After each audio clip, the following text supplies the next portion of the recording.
new national anthem of Nigeria. Nigeria, we hail thee.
To the book of the day. Thank you very much. If we had to change the event topic for today and start to talk about the problems besetting the educational sector in Nigeria, I am sure if we dedicated today to that discussion, we wouldn't leave here, because there's a myriad of challenges facing us as a nation in terms of educational development, critical of which is teacher training and teacher empowerment. But it is not all about talking about challenges, and it's all about doing. And somebody who has taken the initiative to do and to show that she is doing and she can transform our educational sector is someone who I respect so much. In the promoter of Upskill Educational Initiative, who have put this together to make an impact in our educational sector. And I say that we, one way or the other, are all stakeholders. For me, I'm a parent who have two girls, one in secondary school and one in primary school. If you're an employer of labor, you are a key stakeholder, because you are going to employ someone who has been taught by a teacher. If you're doing anything, any human endeavor, there is no way you wouldn't have education as a critical part of what you're doing. And that is why today we have been invited to partake in what will be the next level of educational development in Nigeria. I would like to introduce the chairman of Upskill in the Educational Initiative, in the person of Mr. Olufusi Akikube. To the chair here. Please, you're welcome, sir.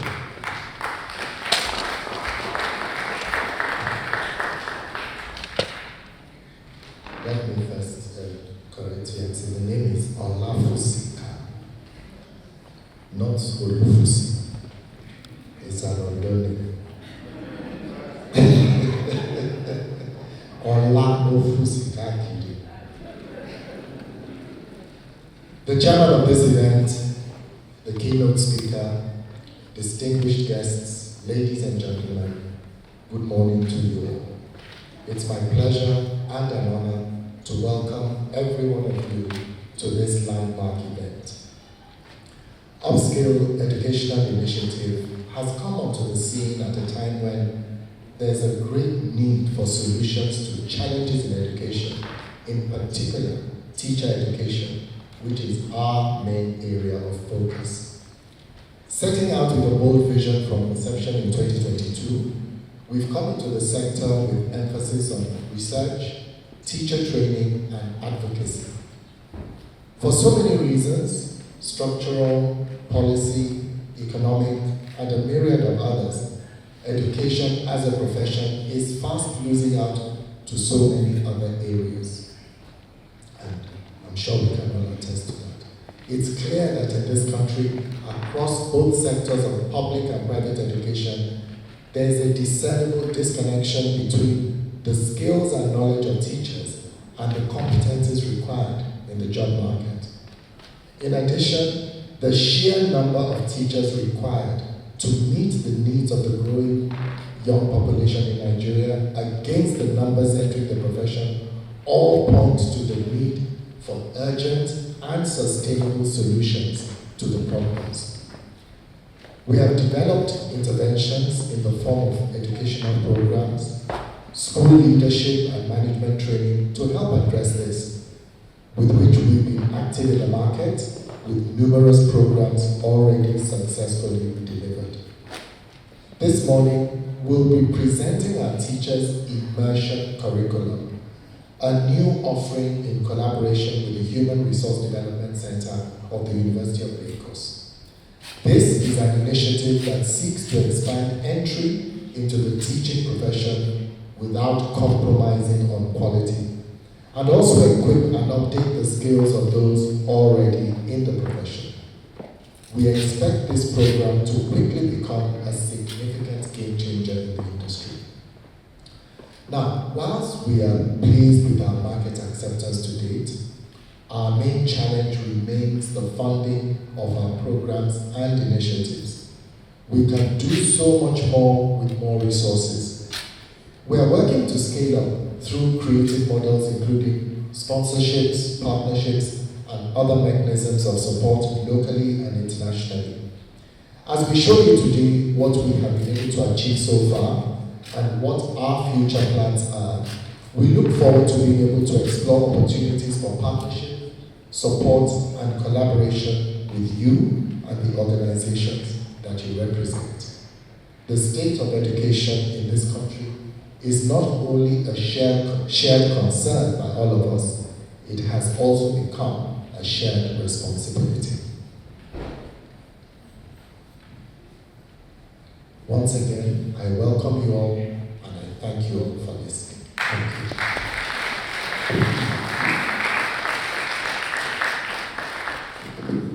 Thank you very much, Chairman Upskill, Mr. Olafusika Kikube. Short and sharp, direct to the point.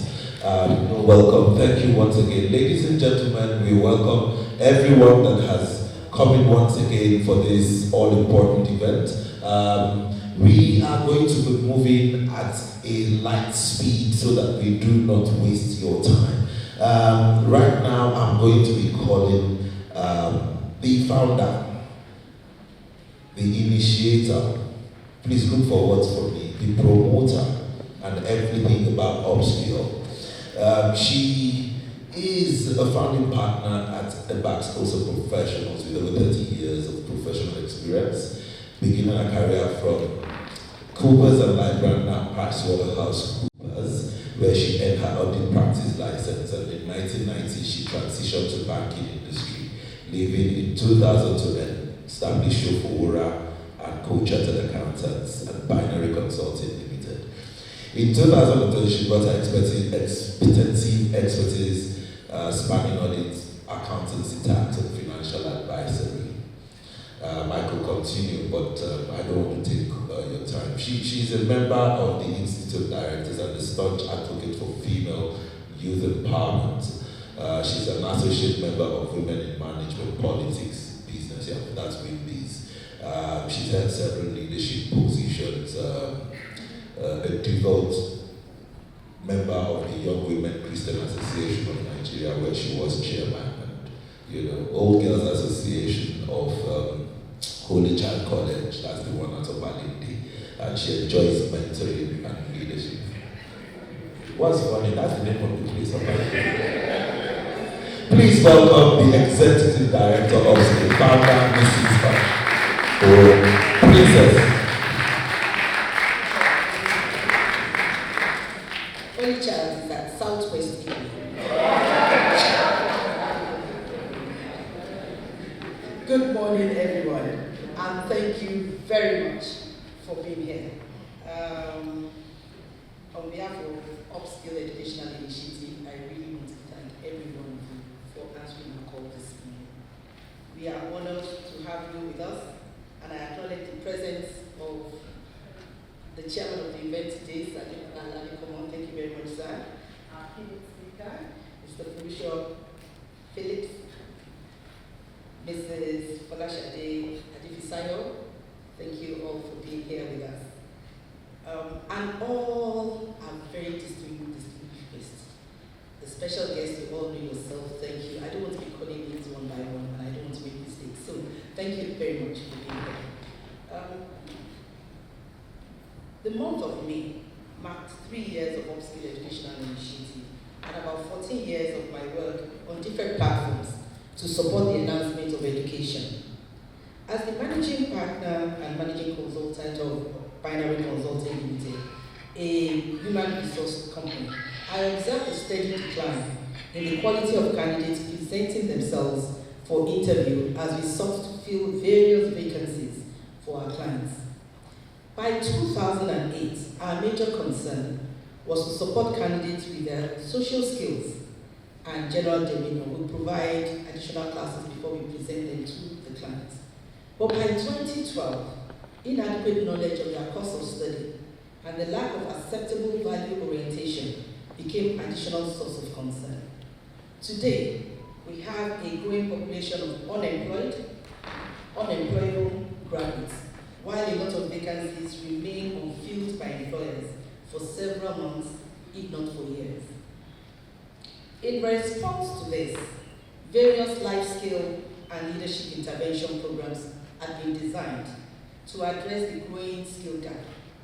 However, I believed and observed that reinforcing knowledge and scaling to realize the intended impact must be involved in methodology that embraces continuous, consistent, and regular reiteration of information and modeling of right character and behavior over a much longer period.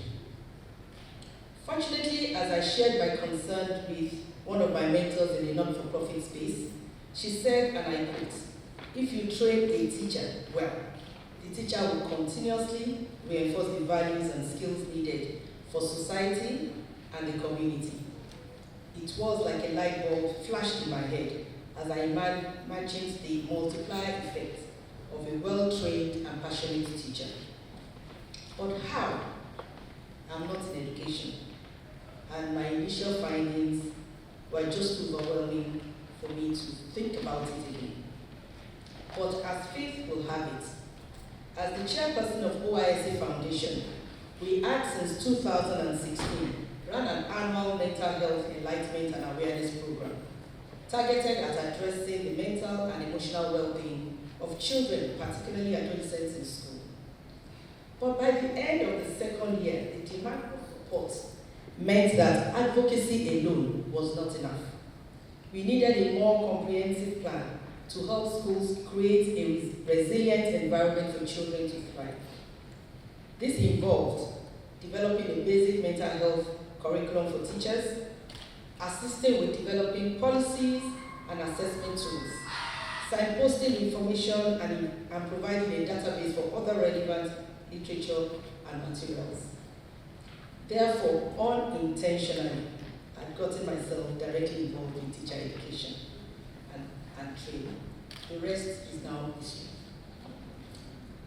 Therefore, Upskill Educational Initiative was incorporated in May 2022 as a company limited by guarantee. We are focused on addressing the twin problem of quality and quantity of teachers. And our approach is to design transformative educational programs that will inspire educators to embrace lifelong learning. And part of that work we will showcase today. Establish a dynamic platform that enhances administrative efficiency, and strengthening institutional progress. That also is through our leadership practice program. We will also reveal that. Empower passionate and unemployed new graduates.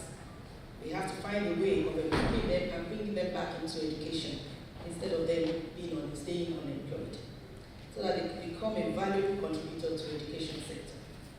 Then champion policy, advocacy, and stakeholder engagement to drive meaningful reform in education management with a focus on curriculum development and revitalizing Nigerian educational landscape. And that is why we are here today. This morning, we bring attention to the vital role of teachers in attaining our national developmental goals and plans. I will be presenting 3 curricula as our humble contribution to advancing this mission. They are the school leadership practice, the mental health course for educators and caregivers, and the teacher immersion course, which is our flagship program. Therefore, we would, and with you, I look forward to the keynote address and panel discussion, and particularly the participant engagement, to enable us to foster a more formidable plan to reshape and redirect education in our country. We thank God, and I thank God, for how far we have come in complementing the ongoing work by the various school associations, school proprietors, educators, government, and other civil society organizations in enhancing learning outcomes in schools. I seize this opportunity to thank our directors for their selfless service, for ensuring that we move the needle on a daily basis. Our volunteers, particularly our education and development consultants, professionals in academia and child and adolescent mental health space, for sharing your knowledge, your time and resources to drive our projects. Your support has been profoundly motivating, uplifting and inspiring, and without you, we will not be here today to present the curricula which you have diligently put together for the good of all. Lastly but not the least, to my co-founder, my friend and my husband, Mr. Olumide Shibora SAN. Thank you for allowing me to dream and to fly. Without your support and encouragement, Upskill will remain on my wish list.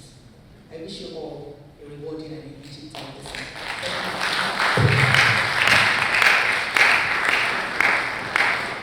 Thank you. Another round of applause for Princess Shibora. I don't know how many of you received her call over this event. I did.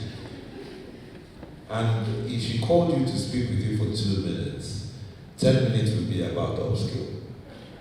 And in speaking with her, I became almost immersed. I thought I was doing the teacher immersion program.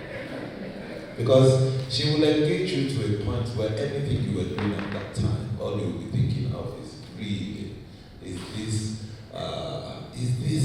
this serious? And over time, I started to think about it as I planned ahead. My own was just to be an MC. Right now, I'm becoming a partner in Upskill. So, Mrs. Shibora, thank you for bringing. And I want to promise, if you need me anytime in the journey, please call on me anytime. Thank you very much. Please, participants, if you have any questions, you have a link that's been sent as you were registering to your phones.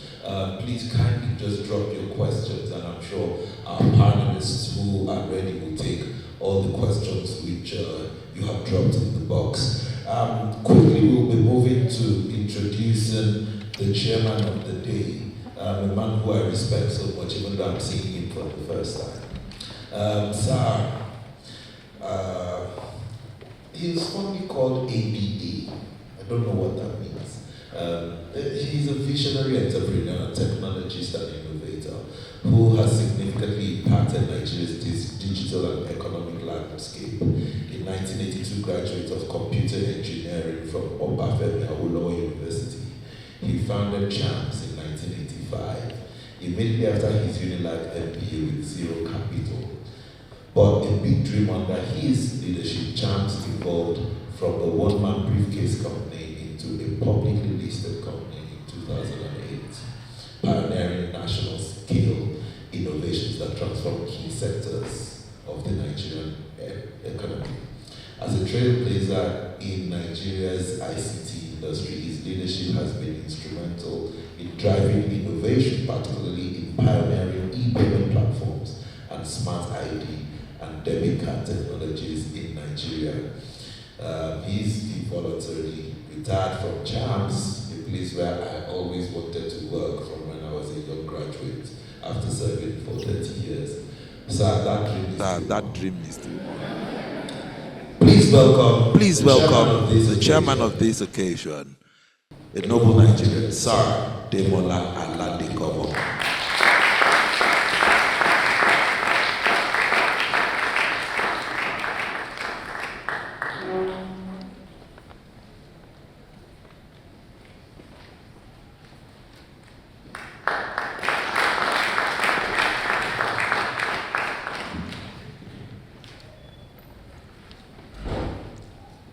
The MC, now that I'm retired as the GMD of CHAMS, I believe that position you can go and fight for it now.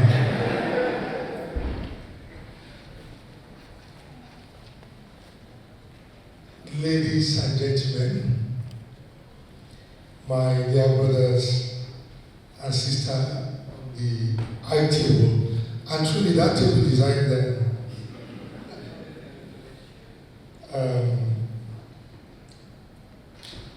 My dear brother Felicia is an expert in this area, a renowned consultant who's going to give us all the statistics. And I have my sister there. This is our 14. She's done so well for us in the country. And my darling sister, the Princess Peju, when she approached me, she didn't need to say anything before I jumped on the bandwagon. And for good reason. Just like a lot of us, apart from those lovely, robust chicks seated on the front row, yes, Otumba Shofowora, you starting the robustness. I come from a village. We call it a city now, for an experiment that we did a couple of years ago. The total enrollment in the secondary school there, total, is about 41. From GS1 to SS3. We have just one single teacher from the state. And then the community PTA employed 2 teachers. I really didn't take notice of that secondary school because it was really way out of town. Just a couple of months ago, discussing with Mrs. Adefisayo, we started asking questions about the school, about the children. For years, I've been taking children from Lagos, Ibadan, Oshogbo to the town on a different program. And they've been succeeding. I worked with Mrs. Adefisayo on a program called Volunteer Call. But just suddenly hit me that bringing people from Lagos, Ibadan, and Koto area. What about the kids in that city? So I discussed with her and my darling sister about we looking at that secondary school. 41 students from GS1 to SS3. One single teacher taking SS1 to SS3. Okay, no problem. So they got 2 additional teachers. So I said, what are the qualifications of these teachers? I almost wept.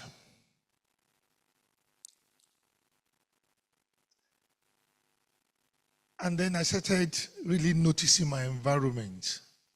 Because there's a way you go back to the village and just drive in, drive out, you do all the big ceremonies, you wear your big agbadas, and you just come out.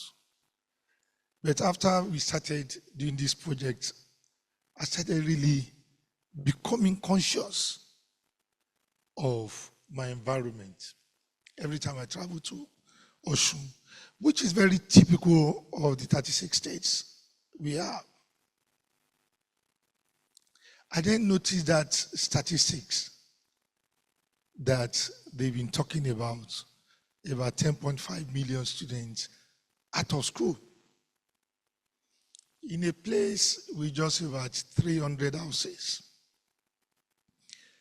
residents less than 3,000 people in that place. We probably will have nothing less than 250 children out of school, and only 41 in GS1 to SS3. It was a massive disaster, and a disaster waiting to happen. For the 70 odd million students that you have from primary 1 to GS3 in the country, less than 4 million of them belong to children of parents seated here today. Less than 4 million. Yet you have 70 million. So you take out that 4 million out of the 70 million, you have just 66 million. Approximately. Felicia will give us the correct statistics. That is 40. I'm just an engineer. So about 66 million that are in public schools with teachers like the one we have at Ere City, who are badly trained, who got their degree in Yoruba or Christian religious studies or Islamic studies, teaching sciences, teaching English, teaching mathematics. The 2 extra teachers we got, I would not ask them to teach my worst enemy. Yet these 66 million people, apart from the other 10 million that are out of school, making 76, are coming back to govern the 4 million children that we taught or we think we are teaching. Because they will be the ones to go into civil service. They will be the ones to go into politics. And yet you thought you are teaching them. Yes, you probably will teach you, bringing them up. The best you can do is what you are doing now. Sweat hard, work hard, make enough money here, and send them abroad. Which is what most of us are doing. And then in our old age, we start lamenting that we're all left alone. Because the people that will be governing us are these 76 million, now 66, plus the 10 million that are out of school, that you get into politics, that are the ruffians that even when they are not in politics, they're going to make life almost impossible for you. So when Peju came to us and she started discussing, I said there's no need for you to go quite far. Because at that point in time, you were thinking of what will happen to those 41 children. And that's where Mrs. Adefisayo came in again. So she then asked us to look at the public school, which was the mandate we gave. And by the time she came back, that the public secondary school, we have to fence it. We have to build new labs. We have to do this, do that. By the time she gave me the budget, I said, why don't I build another Corona school? My brothers that are going to support me and my sisters, there's no way I was going to go to them with this bill. Because if I'm going to go to somebody at least 60, 70% of it, I must be able to fund myself. I then thought back to what we did in Lagos and Osun State. I said, why didn't you just employ 9 teachers for these 41 students and do the extracurricular lessons, the extra school lessons? I said, we are going to test it for like 2-3 months. Actually, I'm just telling her the result now. Because her bill scared me so much. Because we were just going to build a brand new school. And that's what you have to do, the secondary schools. Practically building new structures. I went to another school in Oshogbo. We have to build a brand new structure. Because the structures we left, they are not good enough for animals, not to talk of our children. It's only animals that live in a place without toilets. It's only animals that get taught on the floor, without chairs, without benches, without tables. And that's what we've left. And then you do not have the teachers. So we started what they call the area tutorial college in the afternoon with 9 teachers, uniforms and co, teaching the children with lunch 1 p.m. to 6 p.m. Hoping that they will succeed one way or the other. However, the 8-9 teachers we employed,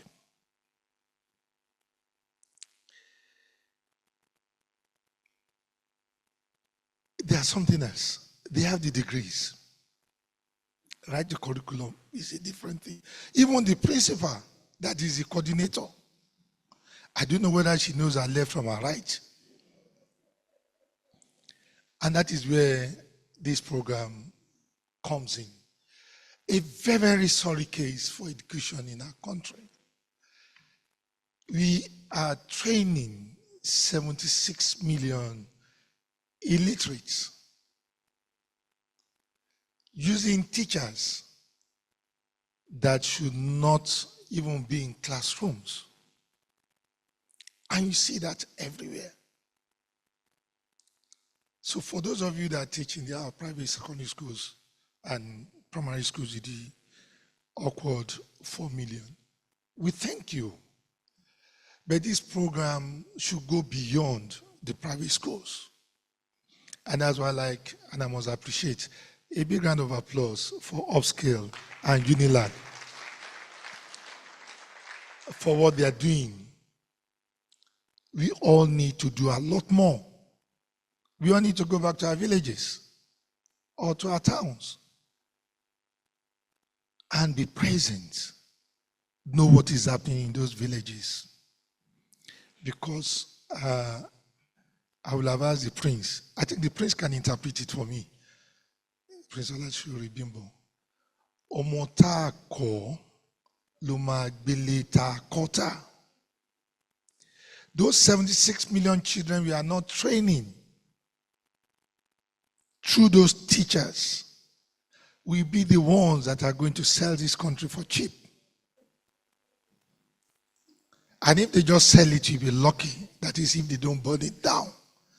So today's program is for your selfish good, that we support Upskill and we support Unilag towards helping us train teachers, not just in terms of quality alone, which is very, very important, but also in terms of the quantity that is needed. And I believe as we go along the line before we summarize, we're going to come up with ideas on how to increase the quantity first.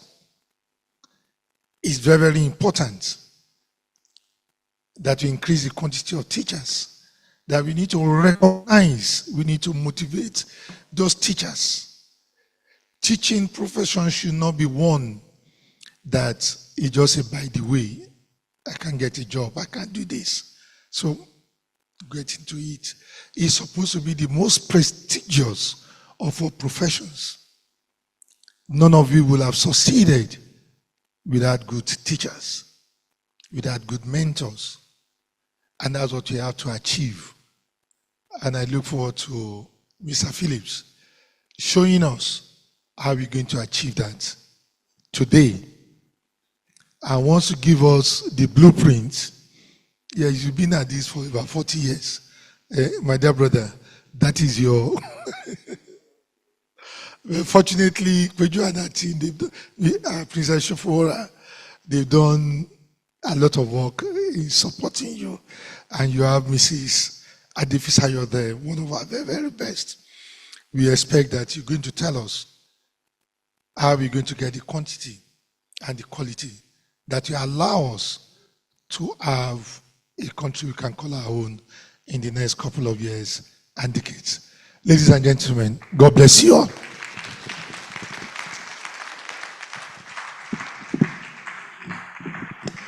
Thank you very much, Mr. Aladekomo, for that groundbreaking speech. He says, "Let us go back to our villages." For those of you from all those places, me, I'm from Lagos. I'm already in my village. I'll just take Upskill to Ikorodu, and we will start doing something there. Thank you very much, sir. And this is the time for our keynote address, and our keynote speaker is a humble man whom the more he tries to be humble, the more his profile rises. With over 45 years of unparalleled global experience, he has become a distinguished industrial economist and fellow of CIMA and ICANN. Is a force in financial management, enterprise, and development and macroeconomic policy. As executive chairman and founder of PCL, he's built that outfit into Nigeria's largest indigenous management consulting firm. For 32 years, PCL has led in people or technology and organizational transformation with offices in Lagos, Abuja, and, oh really, South Africa. Okay, we will talk. His influence extends to outsourcing and healthcare through outsourcing and PHMO, a pivotal figure in Nigeria's economy. He chairs the board of Standard Chartered Bank in Nigeria and Primera Africa Group. He is a board member and former chairman of the Nigeria Economic Summit Group, NESG, championing private sector-driven reforms. His strategic insights also guide the United Capital Infrastructure Fund and Flour Mills of Nigeria. Beyond corporate leadership, he is a dedicated philanthropist, chairing the Sickle Cell Advocacy and Management Initiative and serving as director for the Institute of Human Virology of Nigeria and Special Olympics Nigeria. He's a sought-after global speaker, and his iconic vision and mentorship continue to foster innovation and transformation in Nigeria and beyond. Ladies and gentlemen, welcome our keynote speaker, Mr. Folusho Phillips. I was also almost going to say Mr. Folusho Phillips, CFR.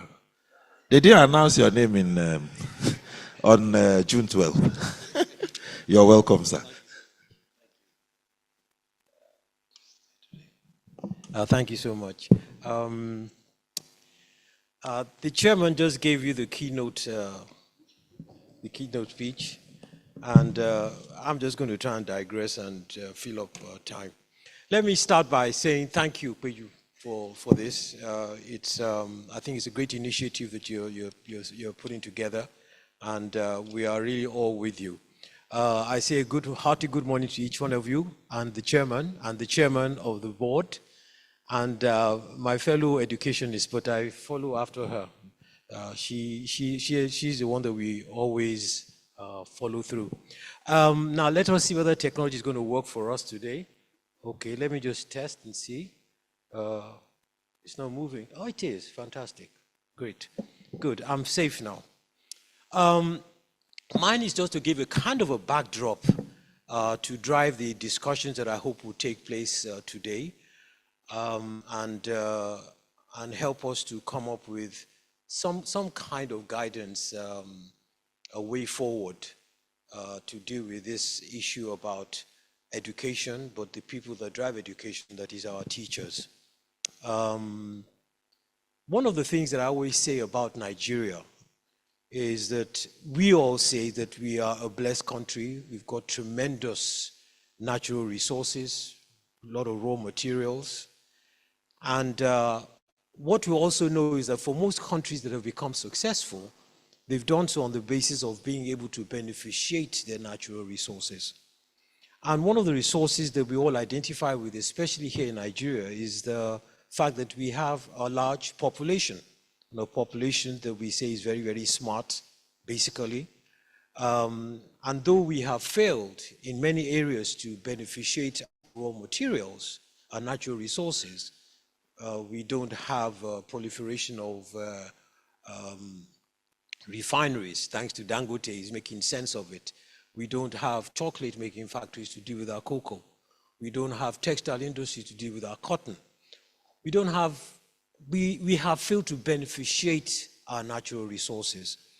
And unfortunately, when we count people as a natural resource, we again find that we are not beneficiating our people. We are not identifying the fact that by having our people raised up, educated, and given value, we are missing out on a lot of things that we should be doing in terms of getting value from our people. And there's so many global examples. If you look at your China, your Singapore, Hong Kong, Japan, all those countries that are flying in a way that we just can't understand, you find that the fundamental thing that has been driving them is they paying attention to their people and adding value to their people. And so my talk today is about education and skills and the role that we can play, knowing fully well that it's the teachers that will be driving it. We can't talk about education. We say that no nation can rise above the quality of its teachers. If you look at how you want to benchmark the value and the quality of your nation, you find out that it's really about the quality of teachers that you bring on board that will help you to know exactly how you can position your nation, the nation. In addition, we also say that teachers are the cornerstone of any great society, and they lay the foundation for all the other professions that we put in place. And if we don't get that aspect right, you find that we will really struggle. And so why is it important to have this kind of conversation? And it's because the mind that we shape today will impact our company, our economy's resilience and growth. And if you look at what has just been touched upon, the very essence of this country is so important. And we say it evolves around how we train and how we shape the minds of those who are going to take responsibility for this country in the future. And if we don't pay attention, as the chairman has rightly said, we will pay the price in a very, very negative way. So even the efficiency of our public system, our civil servants that run the system today, because the civil servants do run the system today, more than the politicians, you know. Civil servants at the federal level, the state level, you know, that run all our ministries, departments, and agencies, the ones that make it possible for us to move, make it possible for even the private sector to function. We really depend on the people that are there with a certain mindset, certain training, certain focus. And of course, the integrity of our governance framework, trying to see accountability of government, accountability of our politicians, trying to see how we can have a very smart population that will vote the right people in to run our country. Having a population that is very, very sensitive, that can't be bought simply because it's extremely educated and very aware of their rights, aware of what is right. And so you find that the true value of democracy is something that we begin to see very, very clearly. But unfortunately for us, the profession that is most responsible for shaping our future is the least equipped and the least appreciated, which is the teaching profession. We don't pay attention to our teachers. We don't pay attention to who they should be. We don't value them. we don't recognize them, and we're not doing the right thing as far as our teachers are concerned. So if you take a look at just some few things, the chairman gave more statistics than I have, but certainly one thing is that the remuneration level, man has got to survive, man has got to eat, and you find the remuneration level that we provide for our teachers is really, really bleak. Based on some data that I got from our office, the public primary education, 35 to 55,000 naira a month is what a teacher would expect. For public secondary school, 50 to 80,000. And for private and more urban, from anything from 40,000 to 250,000, depending on the kind of schools that you're talking about. But the point is, in today's reality, I can assure you that I have a very, very expensive driver. He's been with me for about 15 years, and over the years, he is certainly earning more than 250,000 naira a month, when you look at the totality.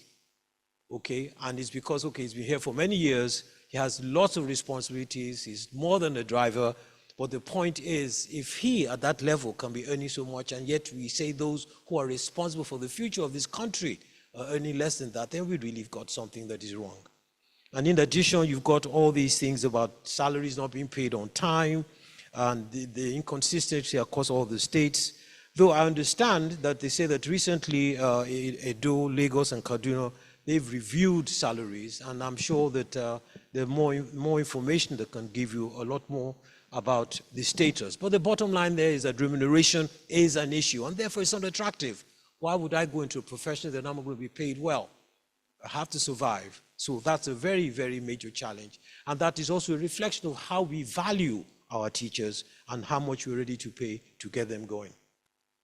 The second thing also that I think we need to talk about, and I think the chairman touched on this as well, is the data on workforce. Come on, technology, don't let me down. Okay, there you go. All right. We say about, again, this is data from the office. If it's wrong, I'm going to hold my people responsible. But just to have a general feeling, we say they have about 1.5 million, the total number of teachers that we have, and 60% of them are in the public sector. Okay? The average age of the teachers is about 40 years old. And a great percentage of them in the primary school, 68% are female. In secondary school, 54% are female. Qualifications, you find that about 20% of them have a bachelor's in education, 70% have the national certificate, and then 10% for others.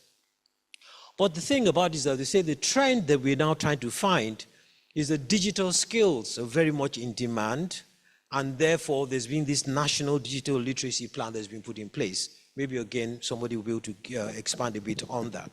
But the point is that the population of the teachers that we have is not something that we are proud of.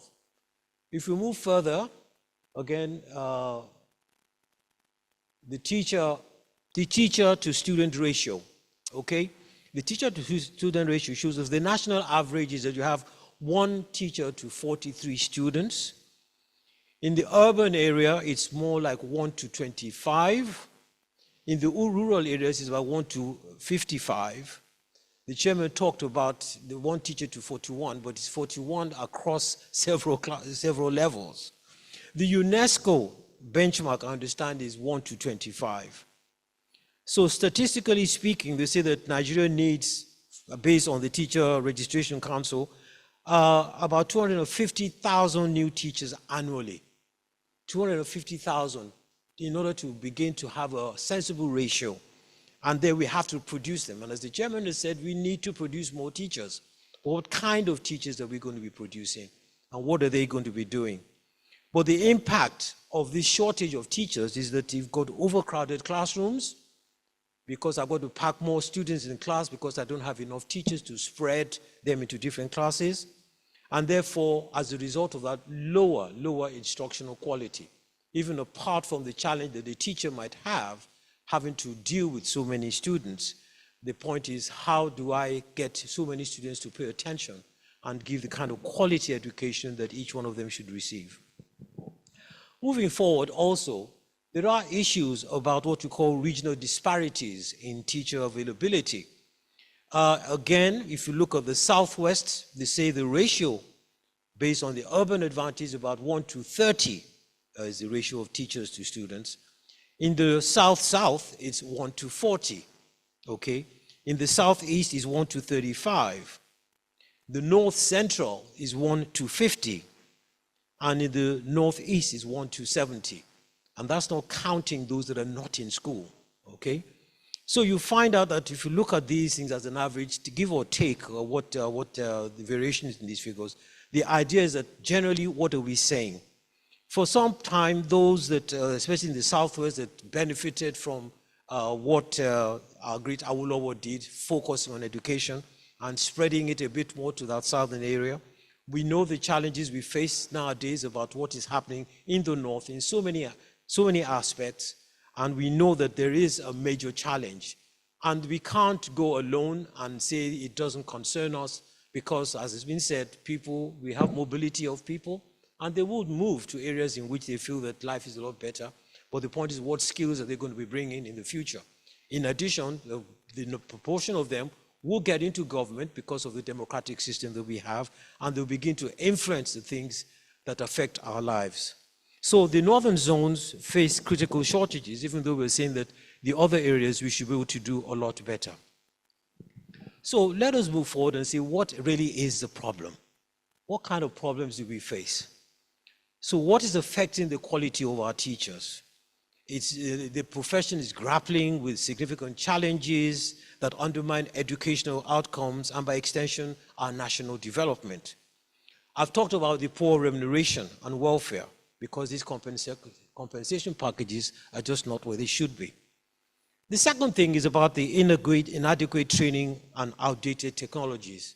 And believe me, in the day of artificial intelligence, I believe there's a lot of work that needs to be done to our advantage, I hope, on how we can use artificial intelligence to change the dynamics in the classroom and change the dynamics and even the kind of people we need to be managing and running and teaching our children. There's a lot that is evolving in that area, even for a lot more mature people that are finding ways to learn. Again, there's declining public respect for teachers. We do not respect our teachers. And you find that traditionally it's a catch-22 because we don't pay attention to them. You know, those who go into teaching, they sort of look down in certain areas, and as a result of that, it gets worse and worse, and it's a reinforcing cycle. And how can we get to a situation where our teachers are respected?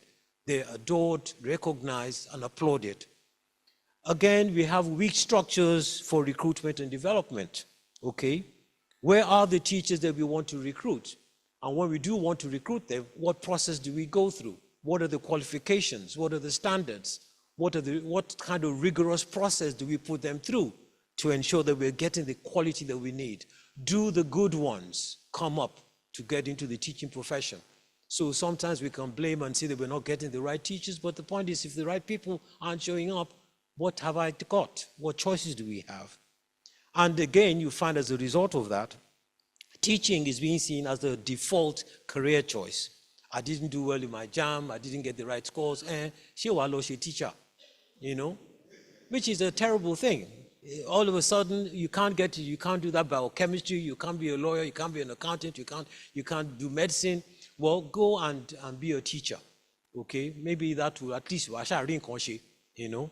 And that really is a kind of mindset whereby in the whole hierarchy of possibilities, yours down there is one that we attach to the teaching profession. So, what are we teaching? I'm whizzing through this because I say that we have to have the discussion. What skills do we need?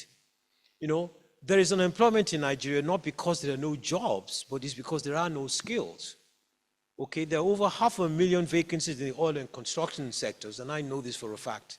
In the plumbing, carpentry, drywalling, welding, roofing, and masonry, you can go on and on and on. You know that Dangote, when it was building the refinery, had to import thousands of people from Korea, China, Pakistan, Togolese, Ghanaians, Bangladeshis, all kinds of people had to be sort of imported by Dangote to get that refinery going. Unfortunately, they've all left. So there's no retained institutional memory or construction memory or operational memory for us to take benefit from. When we look on the other side, instead, Nigeria graduates hundreds of thousands of university degree holders in sociology, philosophy, linguistics, political science, library science, religious studies, anthropology. There's nothing wrong with all these things, but the point is, what skills do we need to help to drive this country? What kind of knowledge do we need to make a difference to a country that is trying to get off its feet?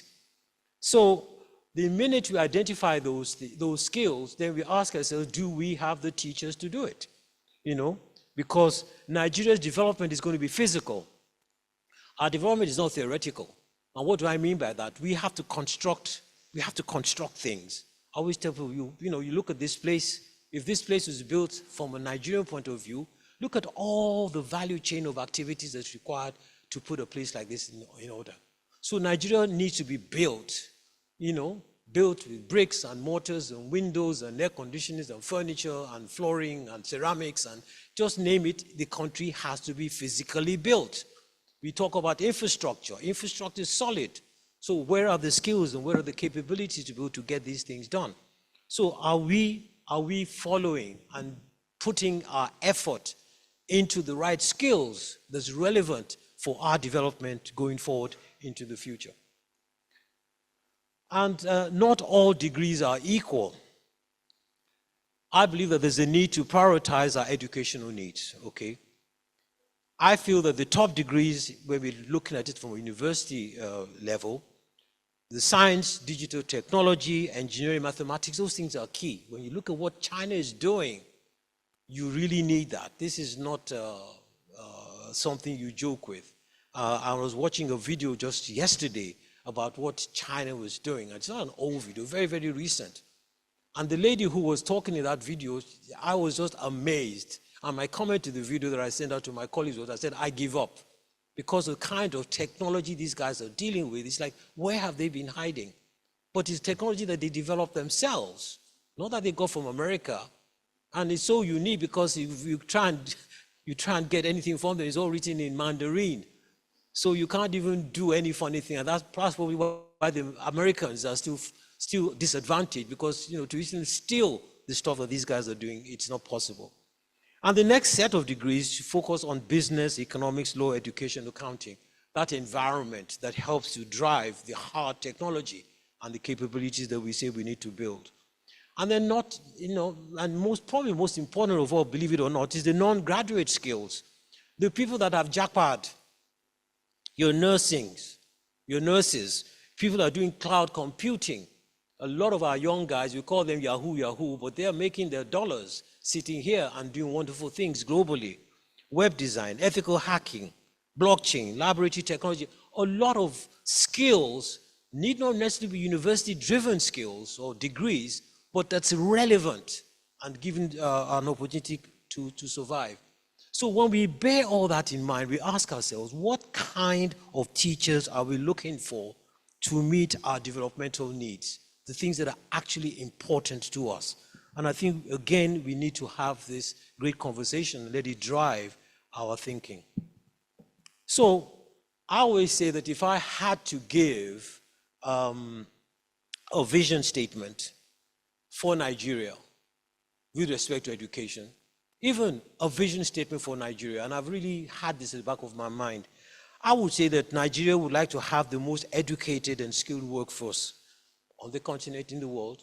Or just even forget about that, Nigeria would like to have the most educated and skilled workforce. Educate and skill up our workforce and walk away, and we're good. We will do the rest. We will sort everything out.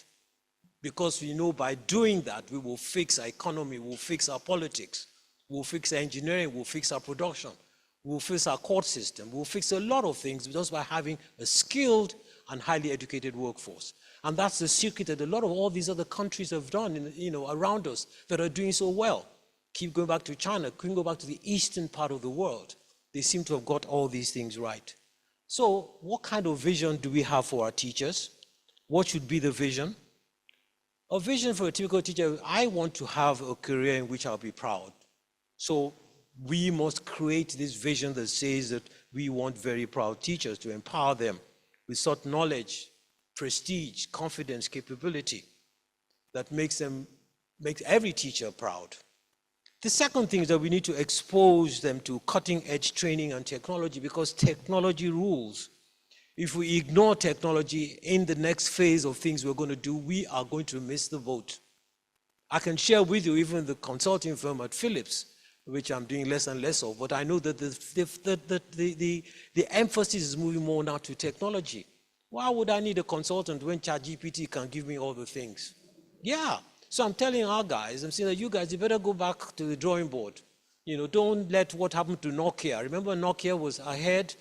iPhone came and Nokia said we didn't do anything wrong. The point is we didn't do anything. So again, technology, that is what is going to drive the future. And are our teachers ready? And maybe it's a wonderful opportunity for those that are really comfortable with technology to get them into the classrooms. Because again, I'll share with you, the recruitment policy we should be adopting is to recruit all these tech guys and teach them all the other areas. And I said to the firm, I said, look, go get all these young tech boys, teach them HR, teach them strategy, teach them accounting, teach them all these things. But let the foundation be something that is very tech-based. And that really is the approach we have to adopt with our teachers. A transparent pathway or career advancement. Where am I going? What am I doing? Why would I get into the teaching profession? Convince me, tell me. And if you can show the way, if you can show them that, you know, guess what? We are going to respect you, we're going to pay you well, we'll train you well, we'll give you priority with everything around you, then maybe you can see your way to the future. And these are the things that we really got to do. And we'll talk about that a bit more. And then obviously collaborative engagement with stakeholders. You know, so when I'm going to go out there and train people, let the Dangotes and the flour mills and all the Unilevers and all these huge companies globally, locally, let them tell you what it is that they're going to need so that you train people for their needs. Because if people are going to get jobs, they're not going to train and get a degree in which I'm going to force you to take me because of my degree. You will take me because of the relevance of what I have learned and the things I want to do. So as a result of that, collaborative engagement with stakeholders is so important. As we train and define the class curriculum, we automatically specify what the teachers should do and how they should be operating and how capable they've got to be. So what are the things that we can do? Let's take them one by one, apart from the few that we've touched on now. The first is, somebody want to move my slide for me. We got to reform teacher training, okay? I think we have to ensure that the way we train teachers focuses on things that align with our evolving national priorities and global standards of excellence as well, because, you know, we've got to be able to compete globally. First of all, yes, we've got to modernize our colleges of education. I think we have to have more of them, and we have to have more organizations that allow us, like Upskill Education, to pay attention and participate in the college of education that we put our teachers through. The second thing is to ensure that once I am qualified as a teacher, okay, there's a certain kind of recertification that goes on. I don't know what happens now, but it's almost like you've got to earn your right to continue to teach. Don't think that because you started on day one, therefore 10 years later, 5 years later, or whatever, I'm going to assume that you're up to date. If things are changing and you're supposed to be teaching our children to change, then you had better be changing yourself. Okay? So we've got to find a way to recertify teachers that keeps them on their toes, especially in this new age that I think we need to be going into. Then obviously we've got to prioritize digital literacy and accommodate AI, which is something I mentioned again. We've got to strengthen this teacher capacity, and especially things about school management and leadership and the soft issues, which a point that was raised, the soft issues that we've got to pay attention to. It's not just about physics, chemistry, and biology. It's about your behavior, your attitude, your character, and all those things that help to make a difference to whatever knowledge you might have. I know that, because I chair the board of Igobi College Board of Governors, and I know that the old boys, it's another whole conversation we can have about the contributions that can be made. The old boys, they set up this teacher quality management system, which they actually funded, and they're looking at how our teachers are learning beyond the classroom to be great managers, to manage the school institution itself, and to be able to manage the boys, manage themselves, work together, and regarded that this is a corporate enterprise that got a CEO and people that have different responsibilities, and they're accountable for how well they do. And it is actually being run, and it's one of the items we discuss at every board meeting. How are we doing with our teacher quality management program? So these things are quite important, the soft aspects of this. Then the second thing is they've got to really attract the best minds. You know, the example I gave was saying, well, will you go and do education? I think we've got to try and see how we can reposition, and it's a repositioning thing, really. I don't understand, and I need to explain that, you know, you go in and you say, I go into university to study education. And I'm saying that if you're going to have teachers, I will go into university, study physics, chemistry, biology, engineering, and when I finish, I now have to go and be taught how to be a teacher. Okay? So you cannot get into the teaching profession without a first degree. Okay? You cannot teach unless you are taught how to teach. It's like the lawyers. The fact that I got a law degree doesn't mean you can go to court. You've got to go to a bar. I think you do your bar exams and so on. That teaches you how to move to that next level. So I got a degree, but I can't get into the classroom because I got to go for my classroom bar exams and qualification that says that I have the right to go into class and teach. And that way we begin to redefine. So it isn't a case of, oh, you didn't make it, so go and study teaching, education. No. Education is the art of teaching you how to teach the things that you are good at already. So go and be good at something. Of course, again, we can't provide scholarships and bursaries, and these things are always a competitive thing. If one says that, look, for anybody that wants to be a teacher, first of all, you got a first degree, and I will put you through university free of charge, okay? And after you got that first degree, then I'll put you through teacher training college free of charge. It's not going to cost you a dime. That's my contribution as the kind of things where we begin to talk to people. And once you've done that, you can then go to a school knowing fully well that you have this skill, this core skill, and then this core character to be a teacher and be taught how to teach well. So these bursaries and scholarships have got to be a lot more pointed, a lot more conditional for people to do these things. And obviously, National Teachers Excellence Awards and things that allow us to recognize how well teachers are doing. Then we've got to be able to elevate the profession's status. We've got to redefine the value of teaching by enhancing the prestige and improving the incentives and positioning educators as nation builders. So we've talked about it before. We've got to overhaul the compensation and welfare structures for all our teachers, implement competitive salary scales, comprehensive welfare packages that reflect teacher training. Again, I talked to Igbobi College. At Igbobi College, all our teachers are accommodated. So it isn't just about how much salary you earn, it's the fact that you have accommodation. So every morning you don't have to catch a bus to come to school. Every morning we know that you're a resident there to provide literally 24/7 service, depending on how your attitude is. It means that, you know, your electricity bills are significantly, if not totally eliminated. All those things that add more cost to people, they're removed, okay? And this is whether you're male or female, your family will reside there.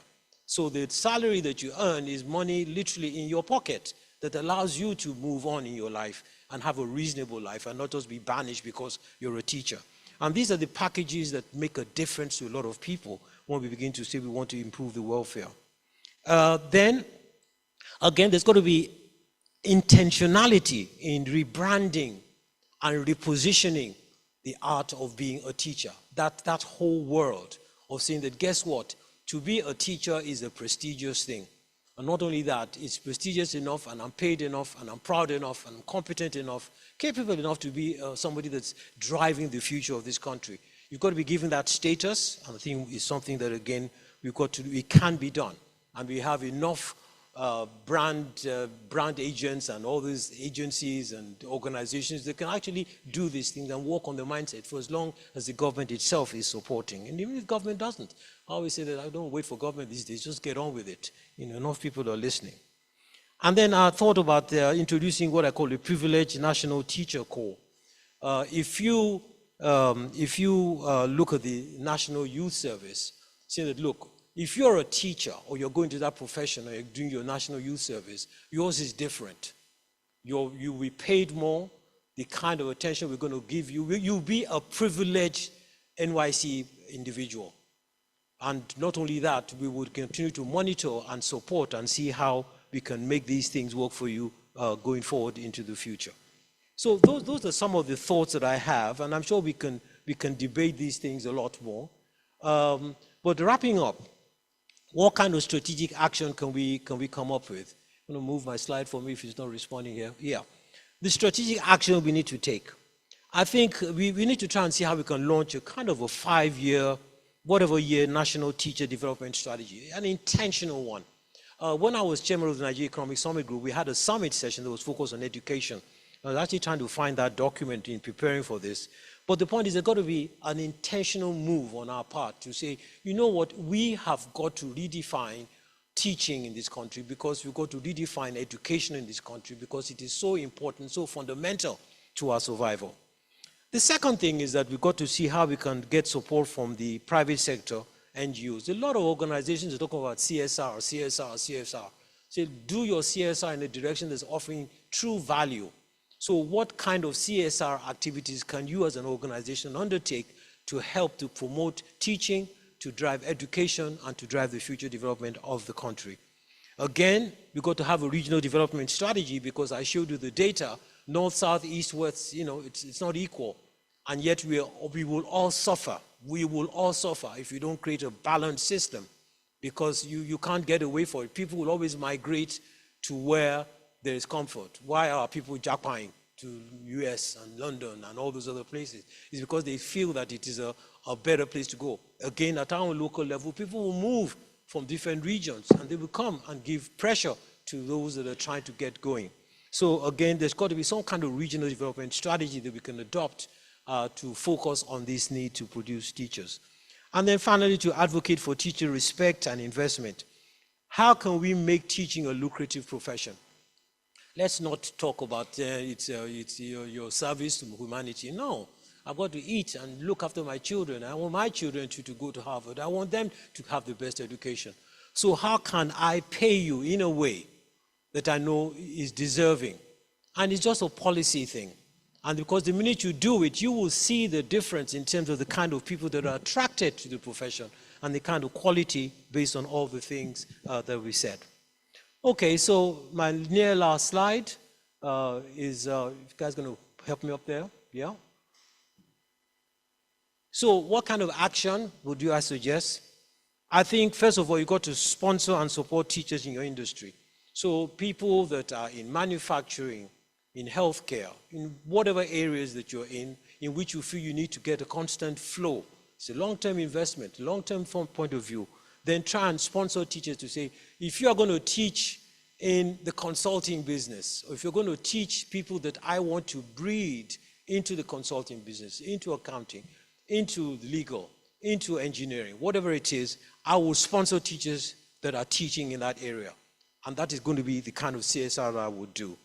The second thing is to actually mentor and encourage young teachers. Say that, look, it's not a bad thing to be a teacher. We'll try and fix it, but, go into this profession. You're walking around, you're not sure what to do. You'll be amazed if you get into it. The joy that I know one experiences teaching these children as they go older, even up to the university level, it's wonderful. And I look around and look at the prestige that some organizations have, some universities, to come up and say, I'm a Harvard professor, or to say that, yes, I teach at Ibubi College, or I teach at this primary school, and you know the kind of output that's coming from these schools. And we're not talking only about the urban areas, as the chairman has said. As we move into the recess of the outskirts of our country, we've got a lot of brilliant people. And not only that, let us not forget that it is not just about university alone. You've got guys that will do fantastic carpentry work, guys that will do great art, guys that would sing well. The point is, what skill have you got that is contributing to the community that's going to allow us to put a process in place to teach you to do these things even better and better? And the challenge is with the teachers. If you can't get people to teach us, we're not going to get the people that we need. The last slide, if you're going to help me up there, since that's what we got now. Yeah? Okay, no, miss one back, okay. So in concluding, I say, saying that we want to have the most educated and skilled workforce in this country, okay? That's our mission. It's not to be the greatest oil producer, not to be the greatest tech giants or whatever. We just, as a country that's got 30 million people, want to produce the most educated and skilled workforce you can ever have anywhere in the world. That's our long-term plan. And 30 years from now, we want to be able to say, we made it. So to build a Nigeria that thrives in the 21st century and beyond, we must first build classrooms, not just physical classrooms, but classrooms that nurture excellence, creativity, integrity, and even relevance. And that begins with investing in our teachers. I hope you all agree with me. Thank you so much.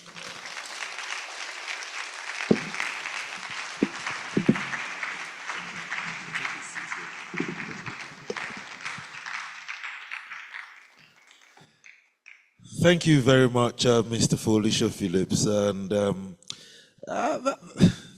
that's some rich content. And, you know, and I think for me, the trip is the flawless delivery with which he communicated abroad. Please, a round of applause for him. I didn't expect anything less from a man of his stature. That's an international content. And definitely I'm going to have that delivery. And, you know, I'm sure if you've had your materials from when you were registering, you will have had a paper that had a barcode. Just scan that barcode. I'm sure he's stirred enough curiosity and passion and interest that we will all put in the question box that is going to be, you know, translated into the discussions that is going to fashion the way forward for teacher training and immersion and what have you in the educational sector. Thank you very much, sir. The next thing we will be looking, or we'll be taking a look at, is an introduction into the Upskill programs and a presentation of the Teacher Immersion Course, the TIC. Please welcome Mrs. Moji Akpoji Vyobi. I hope I got that well. Mrs. Moji Akpoji Yobi. A round of applause for her, please.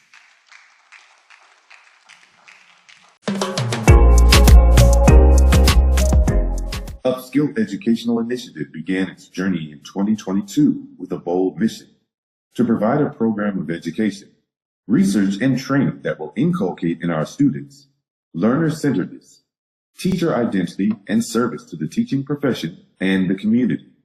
From self-management and resilience to classroom strategies and technical expertise, we've focused on developing both the personal and professional skills of educators.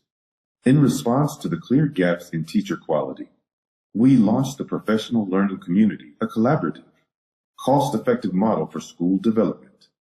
Our work goes beyond training. Through deep research and broad stakeholder engagement, we created the Morning Coffee Dialogue in 2023, a space for school leaders to connect, reflect, and design solutions.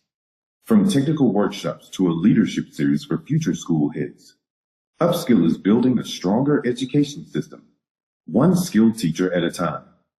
And now, hear from the people supporting Mrs. Sofa Ward bring this vision to life.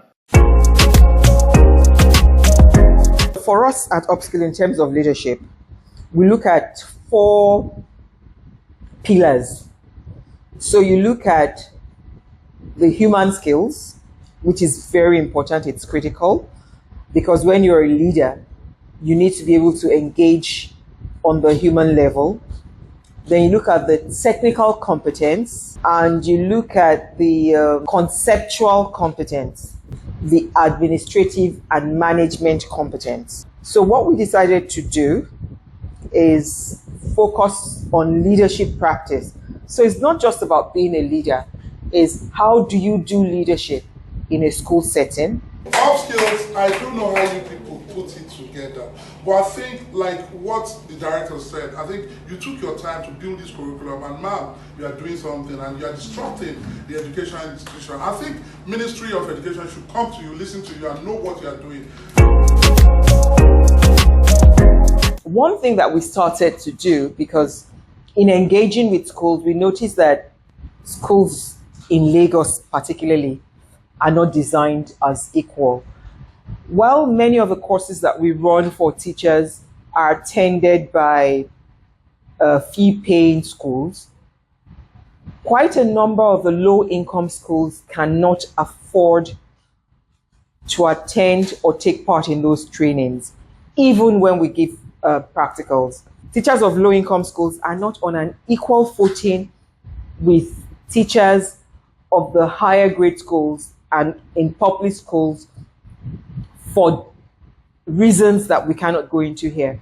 So we decided to engage directly with them, primarily to support them to come together to build each other's capacities.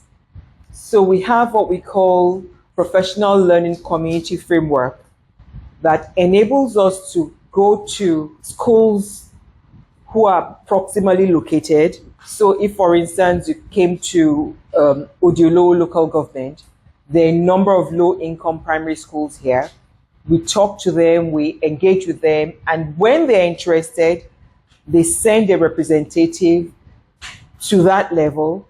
And what we do at that local government level is we build essential leadership capacities, equip them to be able to go back to their own schools to establish a school-level professional learning community. Once they're ready, Upskill engages with them at their school level, working with a small group of teachers, and what we do with that is we build their capacity to solve school-level problems. Now, school-level problems come in varying degrees. Our target is to focus on student outcomes. So when they find that the students in the classrooms are not on the same level, then Upskill comes along and supports the teachers with training on differential learning, say. When they find that students have behavioral problems, Upskill comes and supports teachers with a program on classroom management, and that's how we do it. And once they start to help it, they come together to say, okay, so what's our area of need? They can then come to an NGO like Upskill or go elsewhere to say, this is our need, and we would like for you to come and support us in this regard. So that's what we do with our professional learning communities. It was natural for us to also to think about the developmental challenges of students within the schools, especially at the adolescent level. We all know as parents and educators that this is a critical developmental stage for students. It's a stage where their emotions are all over the place. It's really triggered by hormones that are released at that level. It's a completely natural thing, but it bears thinking about in terms of what effect it will have on their mental and emotional well-being. So Upskill has a course designed to support educators to understand that level and to be able to address those challenges that are faced by students and the stresses that are attendant to that level for teachers themselves. So it's one thing to be able to identify those challenges with students and to be able to deal with and address them. It's also important for the teachers themselves to recognize the effect of that level of development on themselves. When she came to us, myself, Dr. Tulubela at University College Hospital Ibadan, another consultant there, Dr. Modupe Ola Motujesi, and then she contacted some family physicians as well as public health physicians.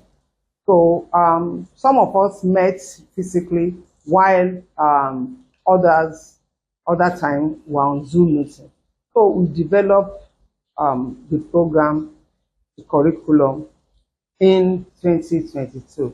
And by 2023, we went over the curriculum and polished it and then we had the final one. Yes, knowledge is power. When teachers have knowledge base of this, they will be able to help themselves. They will be able to help the students. Before, mental health issues starts gradually. And it's not something that becomes very severe. There would have been some symptoms coming up. And children spend a large portion of time daily in school. And when you now think about adolescents in boarding school, they are there under the supervision of teachers. It is these teachers who will be able to pick up the mental health issues in these children.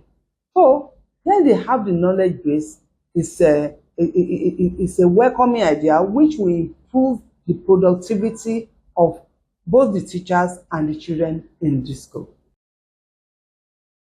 We just need somebody who is going to broadcast this thing. It's so needed. And it's the difference between the quality of our educational system and what we have like here in the UK or US. She thought this thing through. That is the thing that is usually lacking in initiatives. And I know when things are thought through, that's my forte. I'm in development sector where we think things through from the beginning.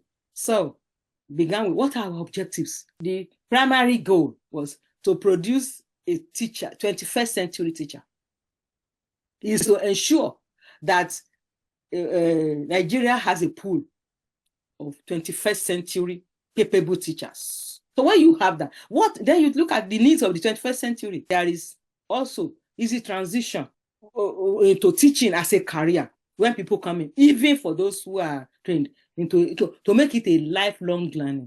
I was approached very early in the development of the teacher immersion course. I knew Mrs. Sofawara from my time leading schools in Nigeria. We'd also worked together on a national mental well-being program for young people. So she invited me to be involved in the course at the very early stage, particularly with regard to reviewing a number of the units, and particularly those related to education technology, which is an area I have worked in extensively.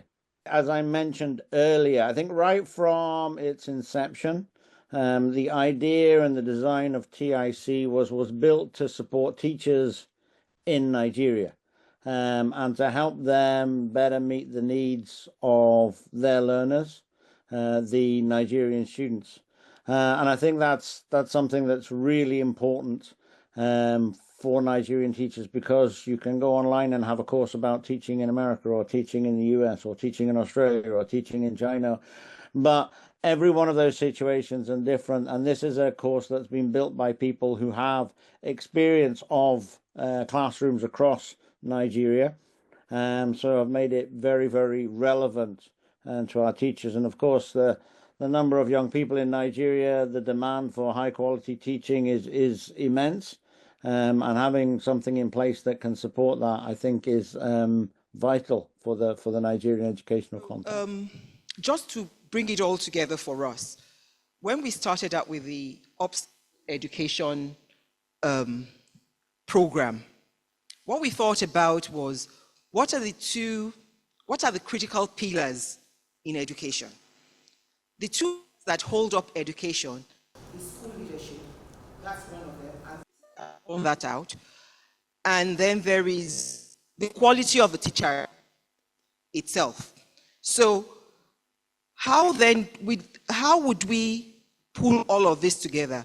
We started out by designing and running short teachers and school leaders. But as we went into that, it was clear that there was a greater demand for a competency-driven teacher training. And to have that, what we then had to do was, because we tend not to just jump into these things at Upskill, our very foundation is about research. So we thought, okay, if the demand is for a competency-driven teacher training, how are we going to go about it? We're not just going to pick up, topics at random. We had a fairly robust leadership series that looked, according to what the video said, at the various areas of leadership that's required in a school.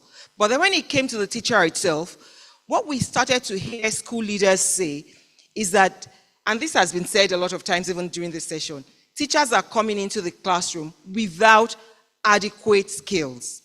And the way we looked at it was that, what do you want in the totality of a teacher? What do you want your teacher to be able to do beyond the content learning? So beyond physics, chemistry, biology, what do you teach? And it had to be a thing of knowledge, skills, and attitude. What are the teacher's attitudes?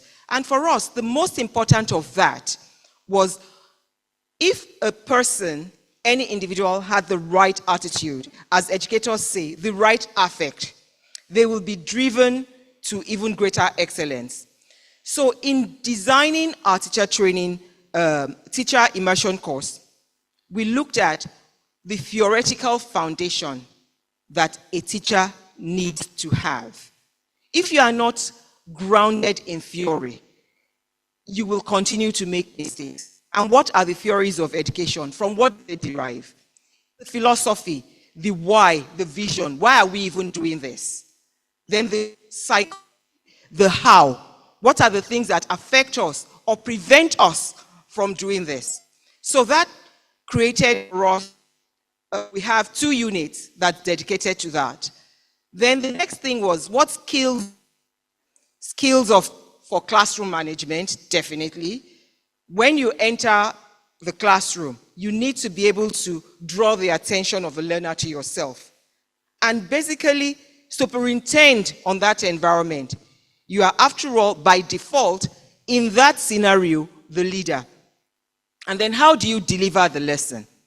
What we're finding when we're talking to leaders and to teachers themselves is that they have a pre-designed curriculum that came from the state, from government.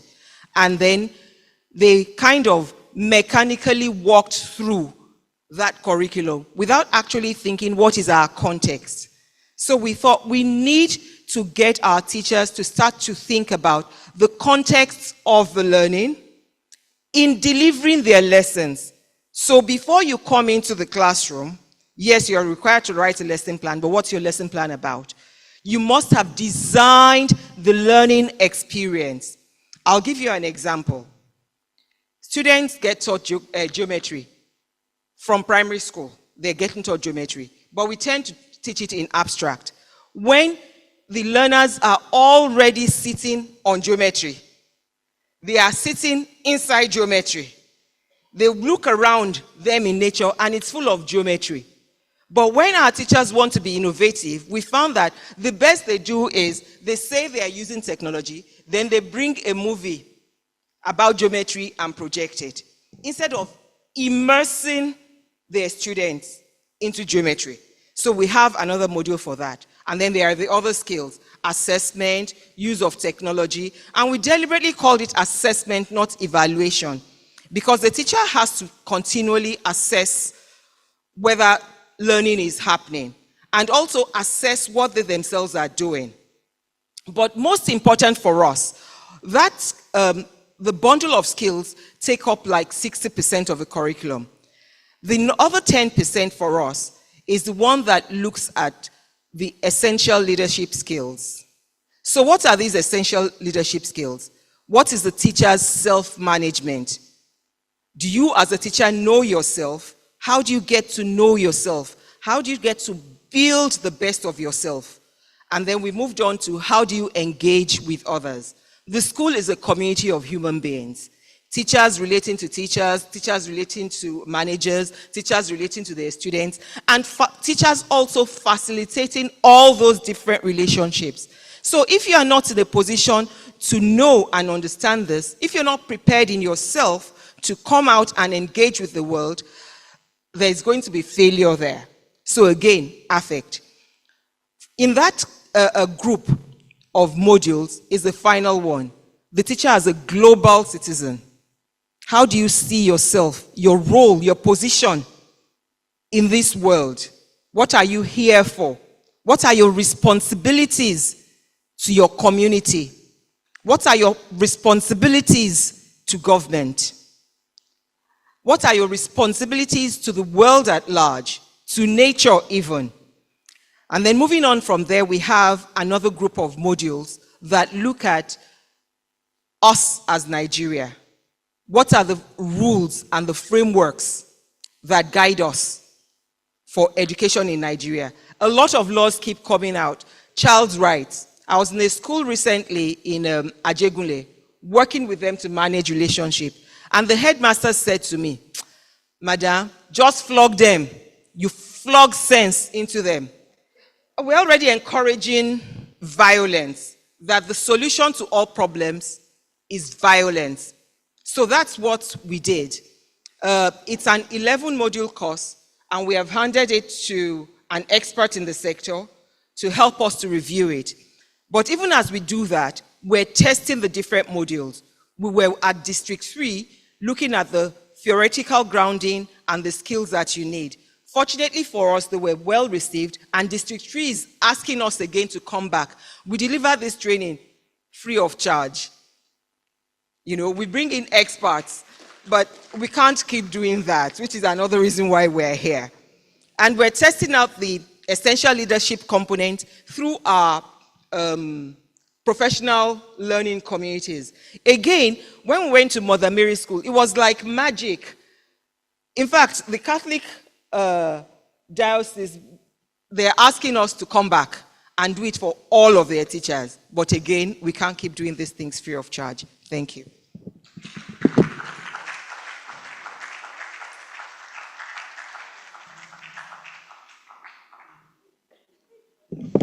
Thank you very much, Mrs. Muji Akpojiovi. That's quite illuminating. Mr. Shofora SN, please, where is the Diocese of Lagos in all this? I was wondering, we will be championing part of our educational development. Oh, are they here? Okay, I'll be glad to see one of them.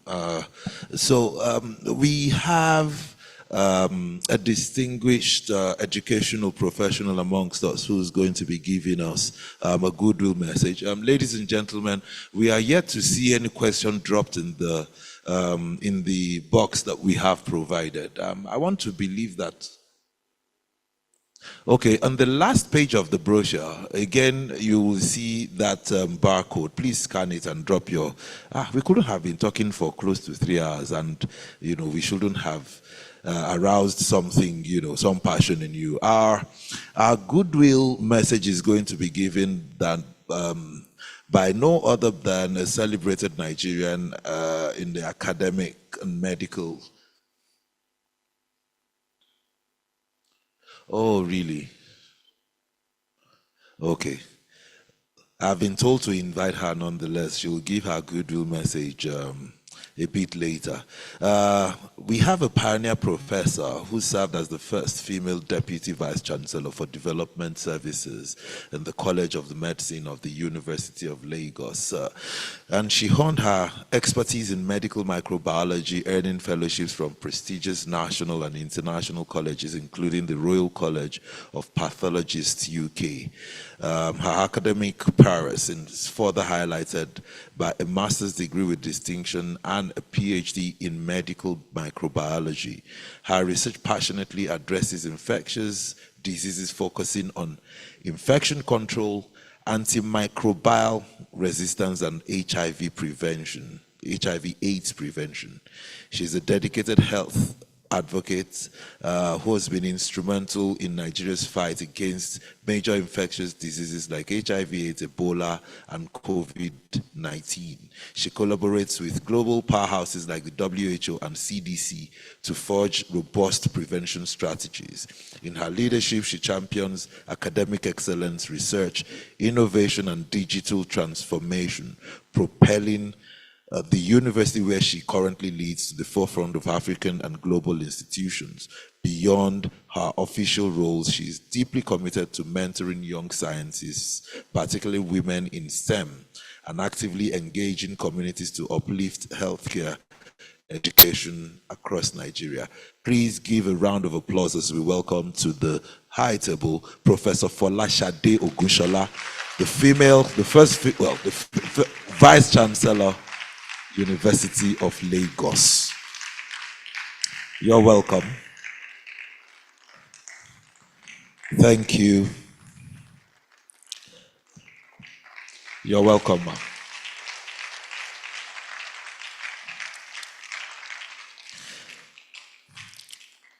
So we are going to call on our panelists. Please, Mr. Folusho Phillips, you can please take your seat.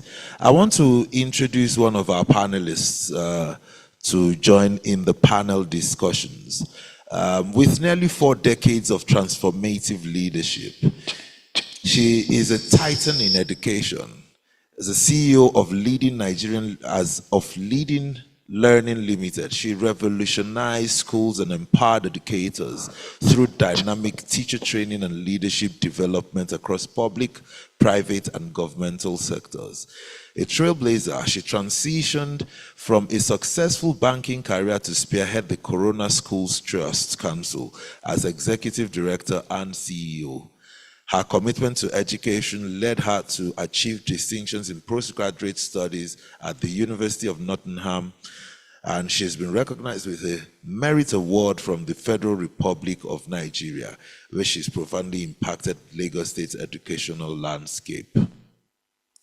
Beyond her formal roles, she is a passionate education activist, volunteering tirelessly to combat Nigeria's learning crisis. She collaborates with numerous organizations, including Teach for Nigeria and the Oande Foundation. Her influence extends globally, serving on prestigious boards such as the African Leadership Academy and Princeton in Africa.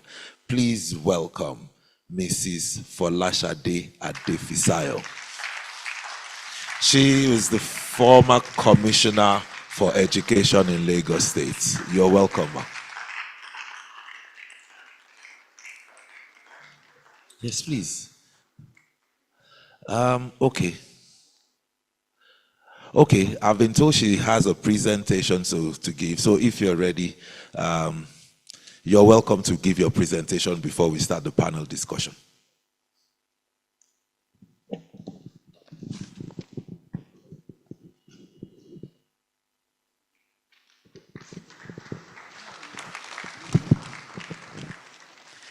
Two minutes to 12. So, good morning, ladies and gentlemen. Let me greet the two chairmen, chairman of Upskill and the chairman of the occasion, and of course, the vice chancellor of UNILAG, and the remarkable keynote speaker. I think you agree with me.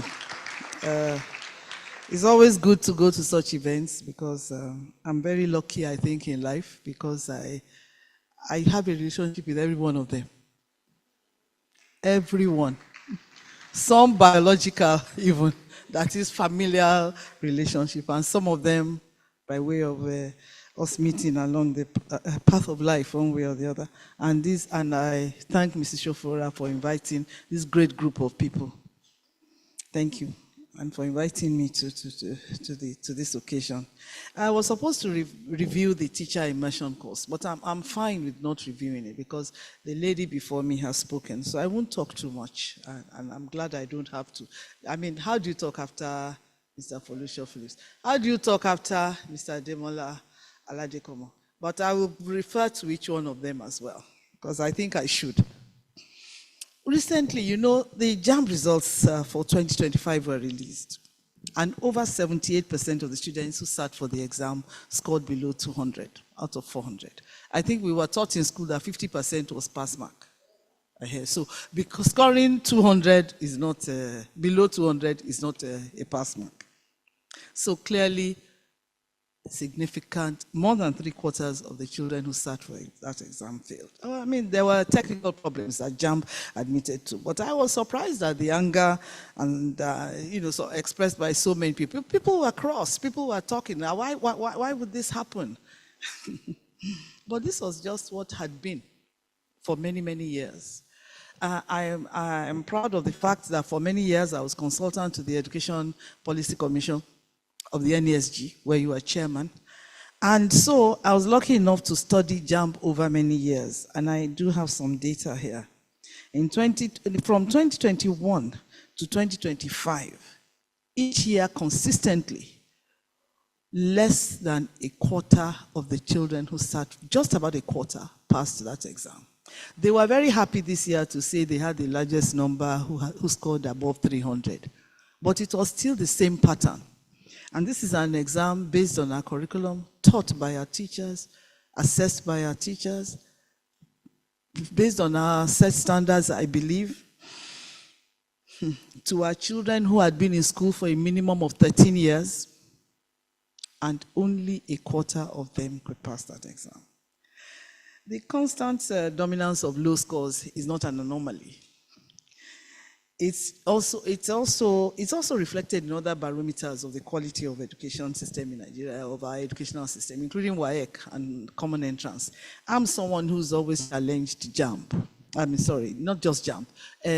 The people who manage the Common Entrance exams, that is UBEC. That look, when you, not UBEC, but they manage the quality of teaching in primary schools. And I said, when you took over, when you started managing, you said the entrance exam score in some states in Nigeria was 2, about 30 years ago. In some states it was 130. Today, those states where a minimum, all you needed was to score 2 in the exam. I'm saying 2, did you hear me?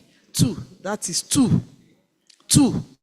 They are still at the level of 2. And other states, in Lagos State, for example, you have to score like 130 to pass the National Common Entrance. But there are states where you score 2 or 4. And so in 30 years, we still have not moved. So what's the point of all these organizations? What on earth are they doing? So all the barometers, and looking at the quality of our educational system, literacy and numeracy assessments and all, exhibit a similar trend with JAMB. I don't know why you are surprised. It's just normal. It's normal for us. That is how it has been. It's not an anomaly. And it's like a deep rot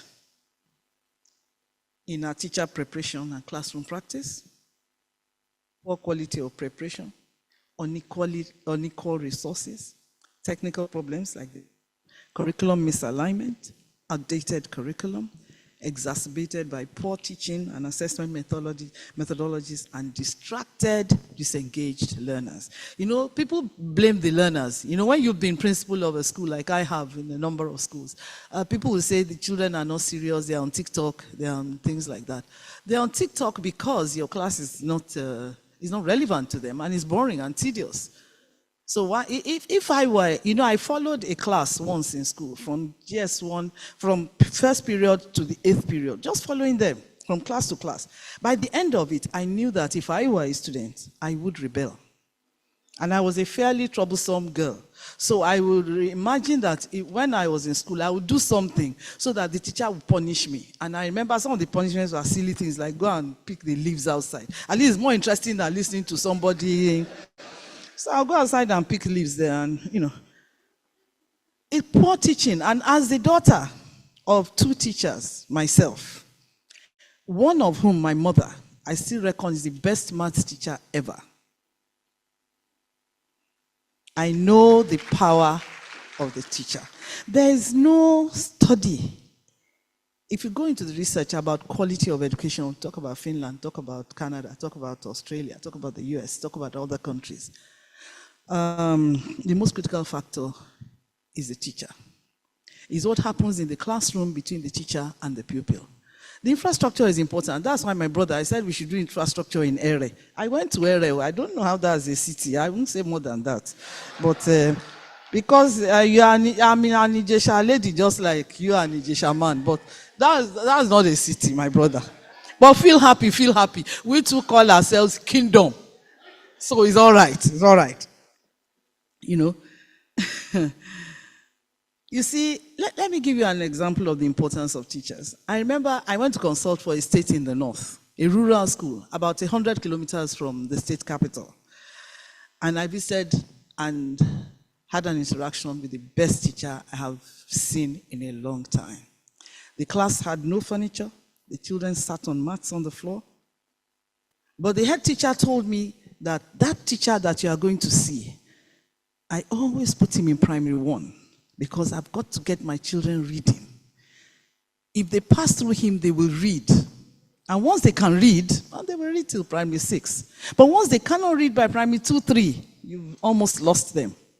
So I went to his class. No furniture. They all sat on mats on the floor. I asked him a lot of questions. I won't bore you with it, but it's still today one of the most moving experiences I've had. In a little corner, he had a shop made up of, things like empty cans, empty sugar, boxes, empty, just empties, And he made money from paper, from cardboard and so on. So I said, what's the shop for? Of course, I knew, but he said, I use it to teach many things. Shape, size, color, even opacity and transparency. And so, when you are looking at someone and say, oh my God. And when you know good teaching, it's very beautiful to see. It's harmonious. It's lovely. It's like you are listening to an orchestra. I'm sure you think I'm being unduly romantic about it. But actually, when you see good teaching, it is actually very beautiful to see.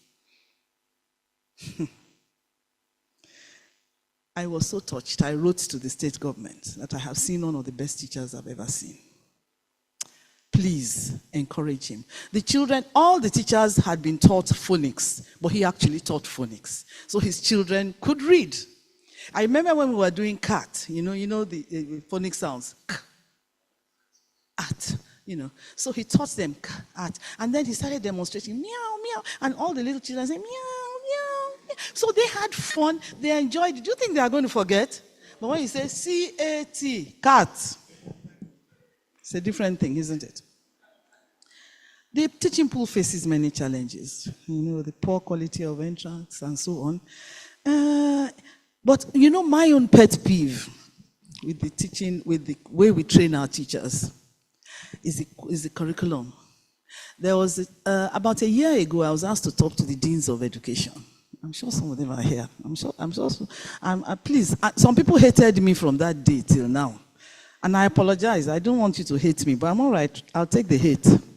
Because I said, I don't know who you are training.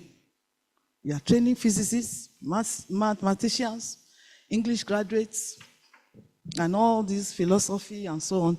You are not training teachers of English.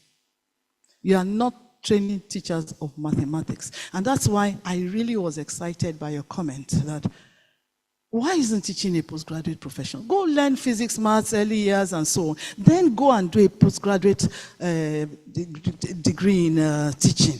Because what happens is that we focus so much on content. If you look at the teacher training curriculum for B.Ed, and I will tell you, and you can say this anywhere you like, I don't care whether a teacher has B.Ed or not. I don't really care. I mean, you BSc biology. I prefer BSc biology, PGD. At least he knows biology, Abi. The person will know biology. But it doesn't mean the person can teach. I need the person to know how to teach. But most of those people do not know how to teach. I actually looked through their curriculum. And if you graduate with like 160 units, I can't remember the number of units, just about 16 were in education. And in the first year, the first one was the history of education. Things like theories of education, things like research methodologies, and so on in education. So what are you teaching? What are you training? Who are you training? Are you training a teacher? You are training someone who has a glancing knowledge, a glancing idea about education, but not how to teach in the classroom. And so that is why I was very excited about this program. And that's why I decided that I would be a part of it. I think what Upskill is doing, he's doing what people say, stay within your circle of influence. We've been told many things about how you too can get involved. You leave government, I worked there. Leave that side and focus on what you can do. Focus on your circle of influence and not your circle of concern. Many things concern you, but you can't do anything about them. So the things you can do something about, why don't we focus on them? And that's what Upskill has done. They focused on looking at the existing curriculum and how they can build better teachers. You know, I looked at the program and the overarching thing, there are some things about it. Most of our teachers are not trained in multiple and modern teaching methodologies. Most of our teachers are trained to lecture. And that's why, with all due respect, and that's why I'm happy my VC, my namesake, and I think Ibadan neighbor is here. They know how to lecture because their teachers too are lecturers. They lecture. They don't role model how to teach. And so our teachers just come to class and lecture. Have you seen teachers lecturing 3-year-olds? 3-year-olds? You know? So what this program has done is to give them a plethora of strategies, a plethora of methodologies for teaching, for assessment that learning has taken place. They've deliberately integrated the essential skills that will ensure success for teachers and their students. Because there are some skills, when we talk about 21st century skills, creativity, collaboration, innovation, problem solving, digital literacy, personal leadership, motivation, all those things, they are not subjects, but you integrate them into your teaching and into your learning. And that's how the children learn, by role modeling it to yourself and understanding it. But when teachers are not taught, you know, in the old days, you know, we didn't used to do collaboration and teamwork. It was cheating. How do you do your exam? You do your hand like this, so that this person will not see what you are doing. But nowadays, we all know that in the workplace, you cannot survive. You cannot work well anymore without collaborating. And so, deliberately, you teach in a way that you integrate all these skills in the classroom. I can go on, because I'm someone who loves, one thing I do in leading learning is that I go to class a lot and watch teachers. So I'm sure I've watched thousands of teachers teaching. And sometimes you're like, this can be so much better. You can integrate so many things. I remember watching a class on simultaneous equations. Now, my mom was a math teacher, but I didn't like maths. I was ready to fail. Because in those days, you could still go to university without maths. So I was like, well, what do I need with this terrible, terrible abstract subject? But my mother taught me, and I knew that it had everything to do. You remember when the teacher here said geometry here, geometry there? So I said, you are teaching simultaneous equations. It's so boring. 2x plus 2y plus. I hated all those things. And what is x? What is y? Why? This thing was sent to the world to, to torture me. Then I just said, okay, why don't you make it practical? I want to go to university. Which university should I go to? Unilag, Ife. So the choice, that is the X, isn't it? School fees. What are the variables? Isn't it making a choice among variables? Which university should I go to? What do I want to study? Do they have it in the university I want to go to? Can I afford the school fees? Distance from home, affordability for my parents, all sorts of things. Those are the X, Y, Z. Why don't you make it more interesting that way? But our teachers are not taught that way. So we've got this program deliberately tickles their creativity and imagination so that they're able to come up with easier ways to teach children. And our children are distracted and they have very short-term attention span. But that's because of everything around them. We too have. All of us check our phones, check things. We can't sit and listen to a lecture for long anymore, like we used to be able to do. So I think this program aligns with 21st century demands and provides skills for teachers and also provides them with personal leadership skills, because we've got to be confident. One of our problems as teachers is that they are not confident. They're not confident in themselves. I had a young teacher once, good looking, nice chap, just like any young man. And he told me he was trying to date a lady and he wanted to go and meet her parents. And she said, in fact, please, when we get there, don't tell them you are a teacher. Please, please, please. They won't let me marry you. I was shocked. As the daughter of two teachers, I'm very proud of the fact. Though my father left teaching early, but he thought the best job a man could have was to be the principal of Government College, Ibadan, of GCI. That's the best, not Igbobi, GCI, the best school in the world, according to my dad. So I'm very happy that they've done this. I was going to go through the program itself, but I think they've done well. She's described all the modules and how flexible they are with their modules. This is something they can adapt to CPD in a school, that is a continuous professional development. It can be for induction in a school. You can use it to convert to teaching, because actually it is for people who are already possibly graduates or who have a certain basic knowledge, and it's to, move them on to the next level. It's practice oriented because there's a practical part of it. You know that our teachers are trained, they've never been to the classroom. And the classroom is a terrible place. If you've been, you know that child who is looking at you superciliously. That, who is this one self? What's she wearing? And then you know how I remember I went to teach in a school and my feet were shaking. Because the children all looked at me. Who's she? But you have to claim it back. But it comes from confidence in yourself. And it's competency based, it's ethical and inclusive, because we also have to ensure that we too have the character to teach our children. You cannot teach what you do not have. Someone without values, without the relevant values and character, what are you teaching? And of course, technology. I had a serious argument online a few days ago about the power and use of technology. The old school people there said it kills creativity, it kills them. Look, when we started using calculator, can you remember? Did you use calculator for a long time? Were we not using one terrible thing called the slide rule? I hated that thing. Oh, la la. I still remember I had a yellow line or something in the middle. That's the only thing I liked about it, that it was bright. Slide rule, then 4-figure table. Now children use calculators. I said we better get used to the fact that this thing is here to stay. You better learn how to use it to improve your own productivity so that you don't become obsolete and irrelevant. So again, there's technology integration in it. So I appeal to school owners who are here to adopt it as a quality benchmark, because we really need to support our teachers, isn't it? We all have problems. Someone told me to employ a principal. I don't do it anymore. I can't find. I don't know where to look. Isn't it sad? When we were talking, and I was talking to the GCIO boys, they were telling us about Chief J.B. Ojo. Do you know that when I met this Chief J.B. Ojo's son, who's younger than me, I knelt down, I curtsied, because I was remembering that old man, the great principal, because I went to Queen's School, which was next door. So we knew him as well.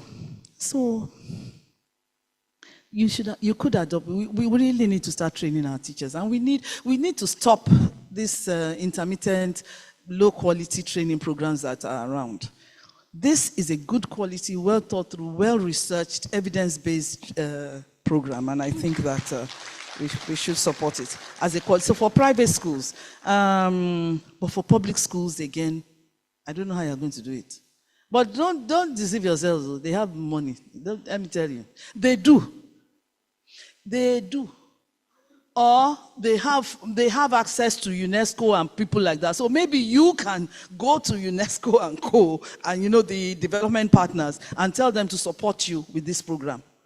The only thing is they have the means, they don't have the will. That's the big problem. But you are working with District 3, which is a remarkable district led by a very remarkable person. So I think there will be a lot of give and take there. So you can use that as your pilot to roll out, And I think you can also use, you can say you are a TIC teacher. I'm a TRCN certified educator. I really don't know what that has to do with my quality as a person. With all due respect to TRCN, I sat for the exam. I could have opted out because I was a board member, but I said I am sitting for this exam. And I don't know how it has made me a better educator. Actually, I won't say more than that, in fact, because I think they've tried. It was a good try, a good start, and I'm hoping that TRCN is, they'll keep getting better. It didn't exist before. So, but you too can use it so that anybody can say, I'm a TIC, yes, certified teacher. I'm a professional. Yeah. So my parting comment, congratulations are in order. This took a lot of courage, perseverance, and determination. And here I must mention this inimitable Mrs. Peju Shofura, CEO of Upskills. Please, can we give her a round of applause? We educationists should be ashamed of ourselves. She's an accountant by training, but like I put it there, a teacher by inclination. And she's a game changer. But I'm not surprised. I'm not surprised at all, because I know her antecedents. And I must remember with deep affection, my own deep affection, respect and reverence for the man who provided her with the genes. Kabiesi Oba Oladele Olashure, of blessed memory. Your work is not done. You have just started. But thank you for making us ashamed. We have many educationists in the room. Should I start calling you? It's a whole community. We know ourselves. But somebody, not from outside, she had it in her genes, but she didn't train for it. She's the one who is showing us the way. We better follow her and not be proud and say, after all, she's not a teacher. She is. Your work is not done. This is just the beginning. One can't see the future, but some things are clear. The future is going to be utterly different. And that means that this curriculum cannot be an end in itself. It cannot be cast in stone. It must be a living document that proactively continues to shape teacher training. New things are coming up. Massive debate about AI, like I said. Massive debate about teaching methodologies in the classroom. Massive debate about the rewiring of children's brains, apparently, because of undue focus on technology, so people say. So lots of things are happening in the education space. It's an exciting place, full of ideas. Keep studying that space, continuously providing evidence-informed research about the impact that you can make. Secondly, please continue to explore how you can align this curriculum with the national standards. We have to continue to work with the national standards, because that is what every school, most schools operate. Remember the statistic of 4 million children compared to 66 or 76 million. How are we going to ensure that these children can learn? That school that I went to, I said, most of the classrooms I went to, most children didn't have pencils. But this class every child had a pencil. So I said, how are you able to get pencils? They said, some of the parents can afford more than one pencil. So I tell them to buy me 2. So no child owns any pencil. I have a big box. In the morning, I sharpen every pencil and give every child. And they are going home, they return it to me. Then I said, and every child, they were drawing and writing. Where did you get paper and so on from? He said, I go to the local government, because they shred old correspondence, and I ask them for the paper. So I just turn it around. The other side, I use it for my children. What do you think about that teacher? Super. So we've got to align, because that's what the majority of children are learning. And so their teacher training, this teacher training should align with what the country is doing. This requires collaboration, and I thank you that you're working with the University of Lagos. And why not? There's something strange about that name, Fola Shade. There's something about, when she became VC, I said, My PA, who was a student of Unilag, said, she'll come home. Fola Shade did this. Fola Shade did that. These children, they don't have this respect. How would we call Professor or Orishejo Olomi Thomas? Horatio did this or Horatio did that. No, Fola Shade did this. Fola Shade did that. But I knew what she was saying, and I trust to the fact that this collaboration will lead to great things and will work. I suggest a pilot. I suggest that you keep advocating for the profession. Before I round up, before I leave, I have to comment on the school at Ere Ejisha. No. Again, because it shows you in practical terms what is happening in our schools. You can't sleep at night when such is happening around you. Those 41 children, how many children are in that community? Say 250. Only 41 are in the secondary school. How many teachers? 1. How can you sleep at night? It's enlightened self-interest for you to support the education sector. You know, I went to visit an uncle of mine, 95, 96. He said, Shade, my generation failed this country. We have failed. And they are all going to their graves knowing they failed. But we too have failed. Because we did well. Universities were good then. When I took my children to my school, Queen's School, when we left and we were going, my daughter said, I strongly suggest that you do not talk so much about this place.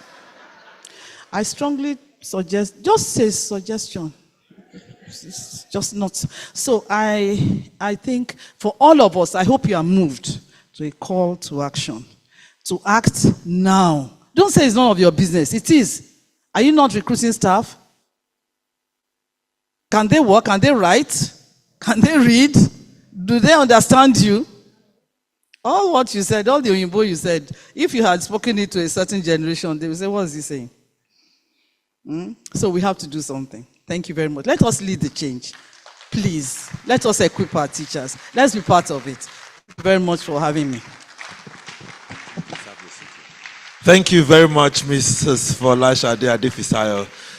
That's a practical curriculum review from a well of experience in the educational sector, and I see that she's giving you some tips, so you have a whole lot to take away from here.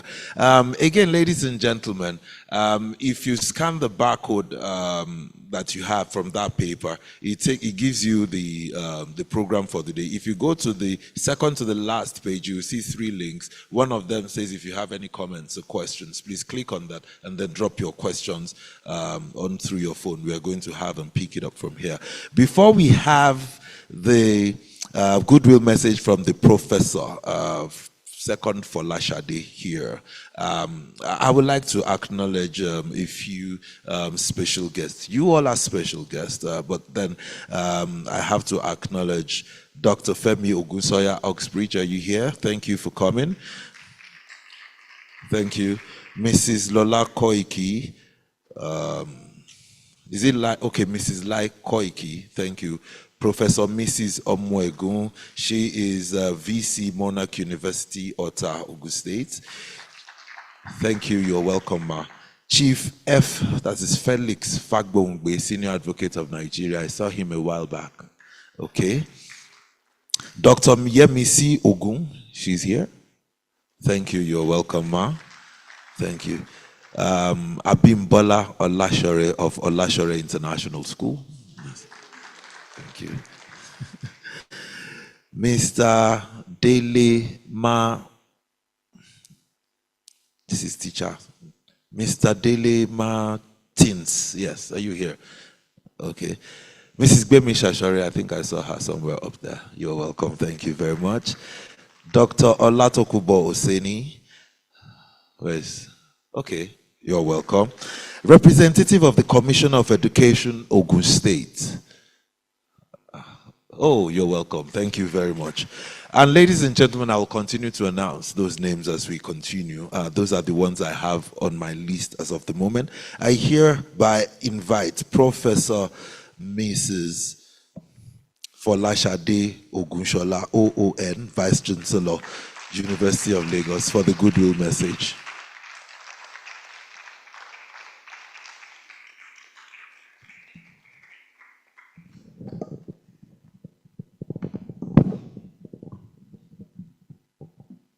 The chairman of the occasion, Mr. Demola Aladekomo, the chairman, board of trustees, Mr. Fusi Akinkugbe, our esteemed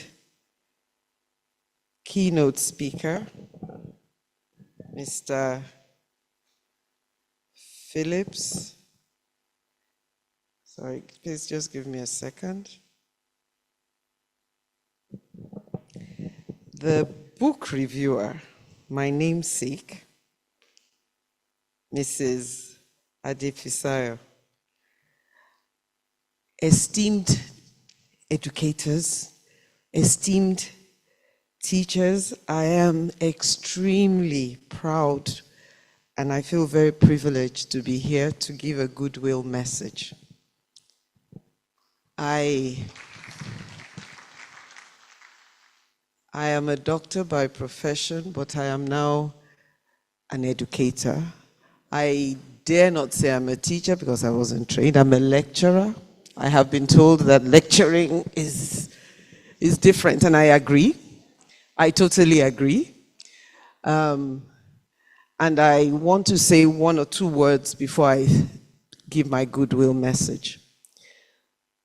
Some years ago, I'm not sure where I read the quote, but a Harvard professor once said that when someone asked why Harvard was so good, he said there are really many good schools, but one of the most important factors was the screening process of the kind of students that they take into Harvard. And I think that underscores the importance of teaching. What happens pre-tertiary education. That the main difference is really the quality of students that we bring in. So right now we talk about university education not being great. Part of the problem is the quality of students that we have to take in. As Mrs. Ade-Fisayo said, the issue of the JAMB result this year is not a problem, is not new. In I think it was in or maybe in early 2000s, a medical student, that was early JAMB, before we started the post-UTME, was caught cheating. He had written all sorts of things on his pencil. And I was the invigilator, and I spoke to him. He could not speak a word of English.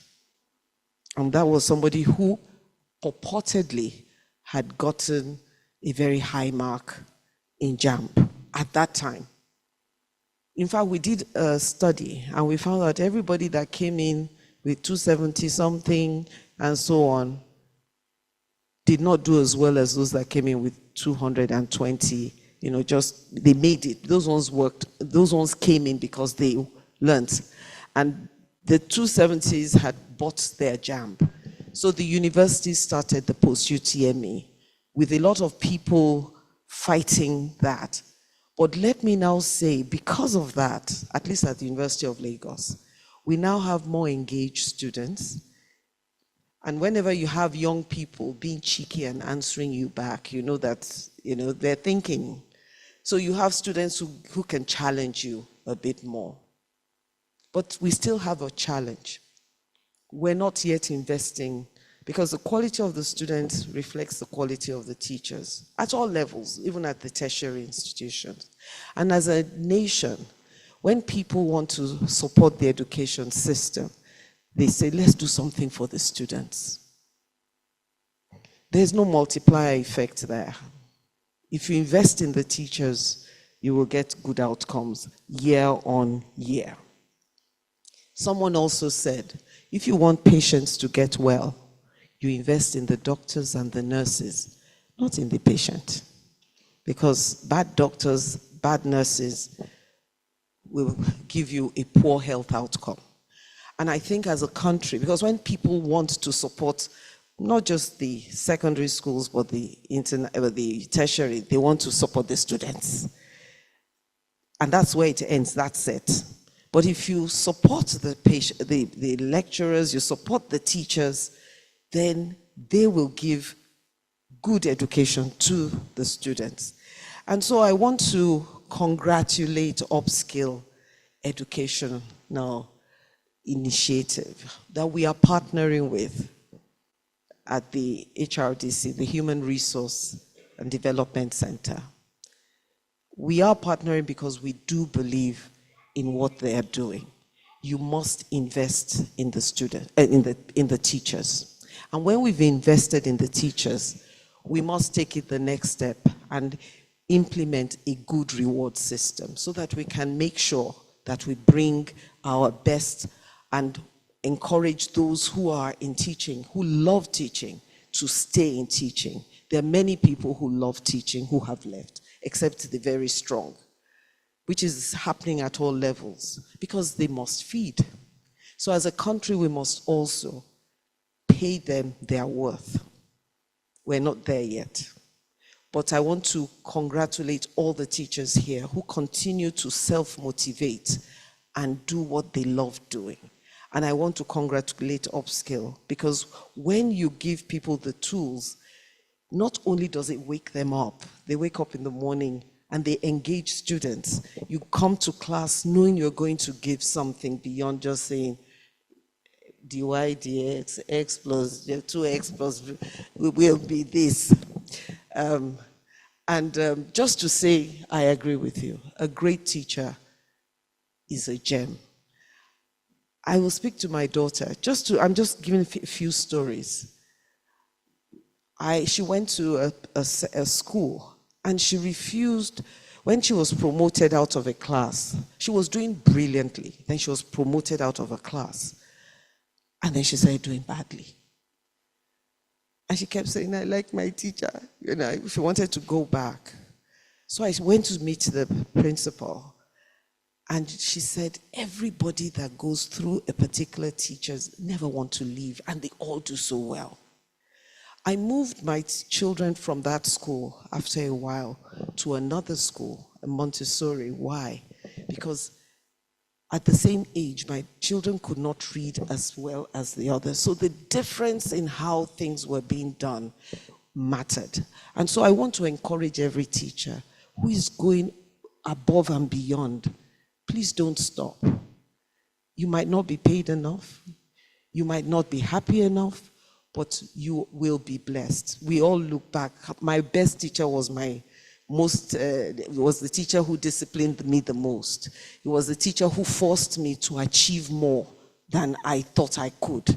Until today, when I'm telling stories of teachers who said, if somebody can do it, so can you. I remember we were sitting, these were practical. We were sitting there, they taught us values through practice. I remember we wanted to open a gate and somebody had tied this chain around it. We were going for PE. And this thing was rusted. There was a padlock. We got the key. We couldn't open it. We got oil. She said, we're going to open it. Somebody tied it. You know what it taught us, really, at that time, which I didn't appreciate, because we were there for about 3.5 hours, was that if it can be done, you'll find a way. That it's just because it didn't go straight. So for all teachers that did not allow us to look for the easy way, who made us think of the goals that we had to, where we were going, rather than the process, who made us realize that if you know where you're going, you will find a way. I want to congratulate them. I want to bless them, because they're the ones that breed success. So at the university, so in essence, I believe that the upskilling of teachers is not a nice to do. It is essential to do if this country is going to grow. It is necessary because mediocrity reigns supreme, and we must go back to the path of excellence, and it starts with every child that we train. Let me also mention that as technology has come in and is making it, the rapid growth of knowledge, the universities are beginning to realize that it is not enough to lecture. I am saying this to Mrs. Peju Shofora, is that you might find that we ourselves will join your class, because what we're told about our students, they lack initiative, they lack critical thinking, they lack analytical skills. The universities normally do not, we don't give you any units for being a good teacher. Your research, yes, that's how you get your promotion. But it is becoming clear that we must start to teach. We must understand how to teach people and upskill them.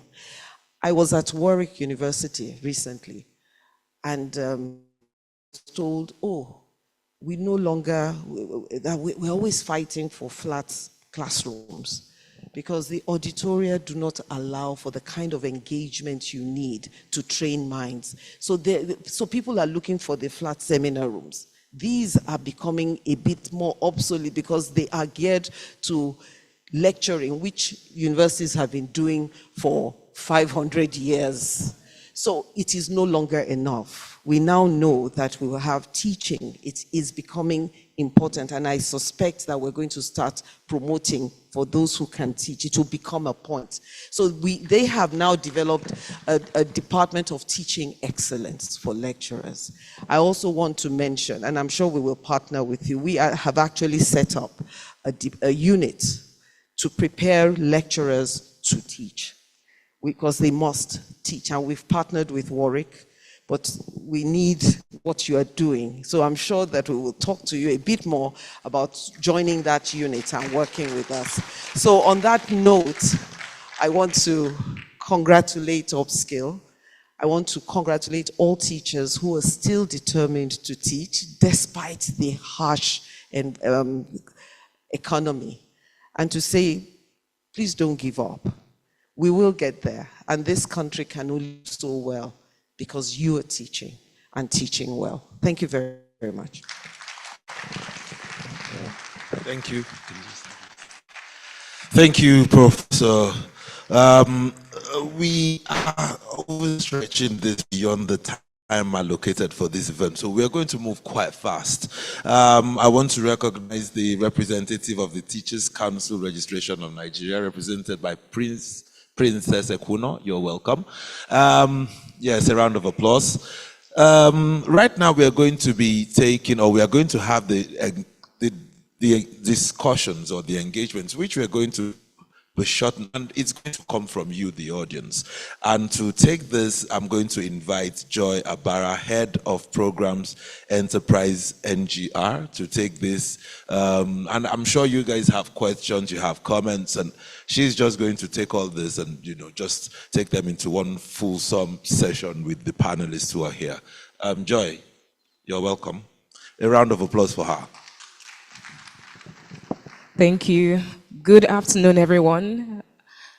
Distinguished guests, ladies and gentlemen, it's a real pleasure to be here and to really sit through very insightful conversations that have been had today.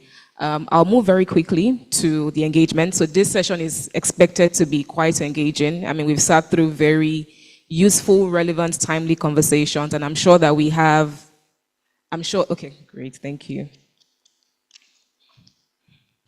So I've been asked to sit. Yes. So back to what I was saying. I know that we have questions that we want to ask, and we would have the time for that. But I would like to kick off conversations with a question. Thanks to all of our guests, esteemed guests. And I have one question. I worked with Teach for Nigeria for almost 4 years. I headed recruitment, selection, and matriculation. And I was pretty much in charge of mobilizing teachers, looking through competencies and ensuring that we had the right set of people to go into communities and classrooms to teach. Sir, Mr. Folusho, in your presentation, you talked about the average age of teachers being 41 years. And when I look at Nigeria as it is, 70% of our population are under 30. And I think the question is, given the shortage of teachers that we have currently in the country, how do we make teaching attractive to not just attract, but to retain young people in the profession practically? Well, I did touch on quite a few things, but I think the first thing is to try and make people appreciate the fact that we have to make it lucrative. The altruistic attitude that we have about doing it for mankind and so on, it cannot survive because, teachers have to eat, they have to raise their families, they too want their children to go to great schools. And so it's got to be a national decision that we want to respect and reward our teachers because of the role that they play in society. And unless a government or a country accepts the fact that we need to elevate our teachers because of the impact that they have, unfortunately, over the last 40 years or so, we begin to question those that actually lead in this country, with all due respect. And you wonder what value they have extracted from their own education. And it's always a case of who is leading, which region is leading, what kind of person is leading, and how important is how important is education.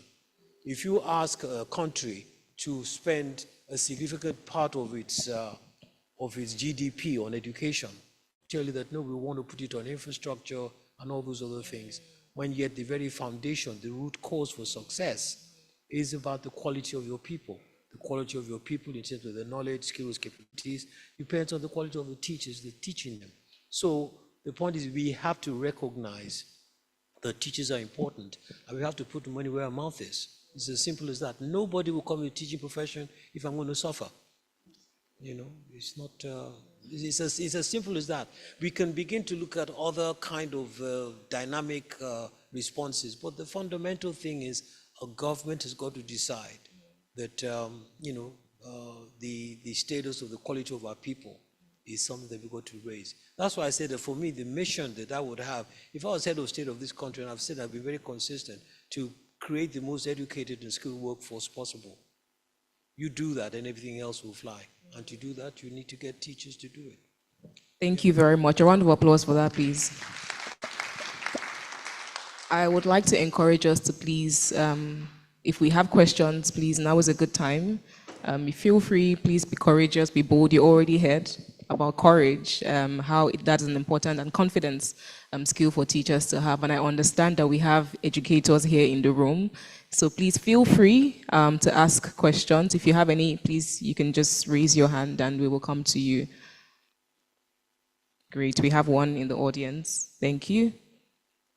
Please let us know your name, 2 seconds, okay?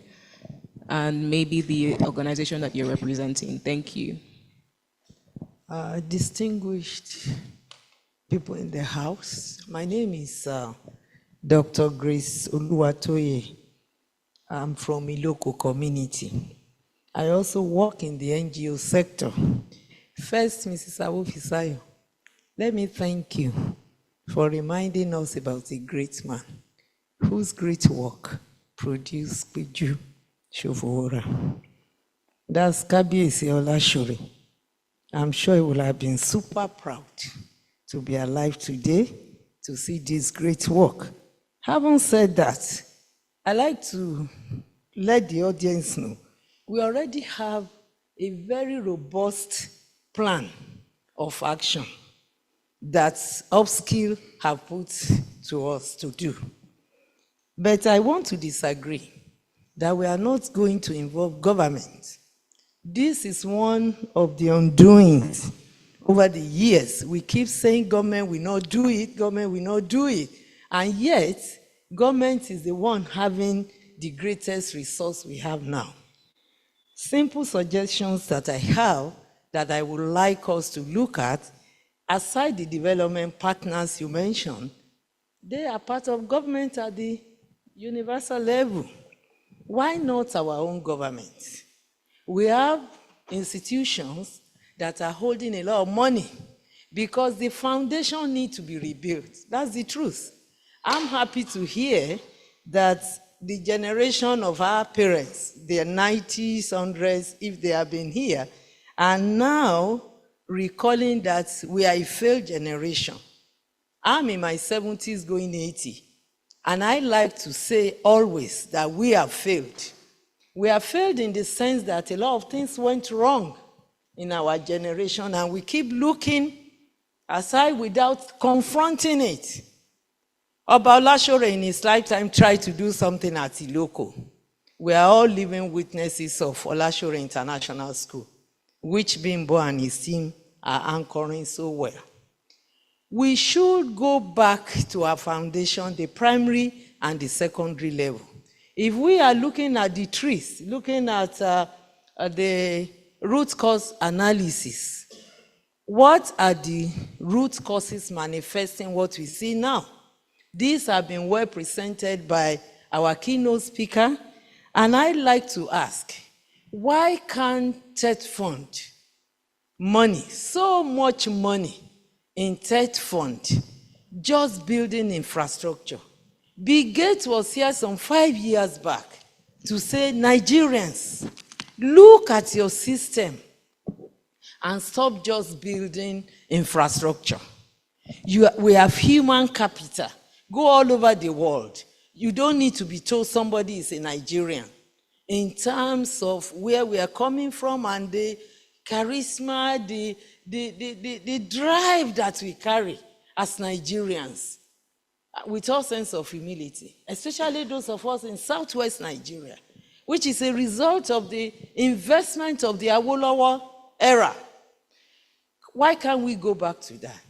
So I want to recommend an intentional and strong advocacy voice that is going to see how we are going to confront our government to see the need to invest in this sector.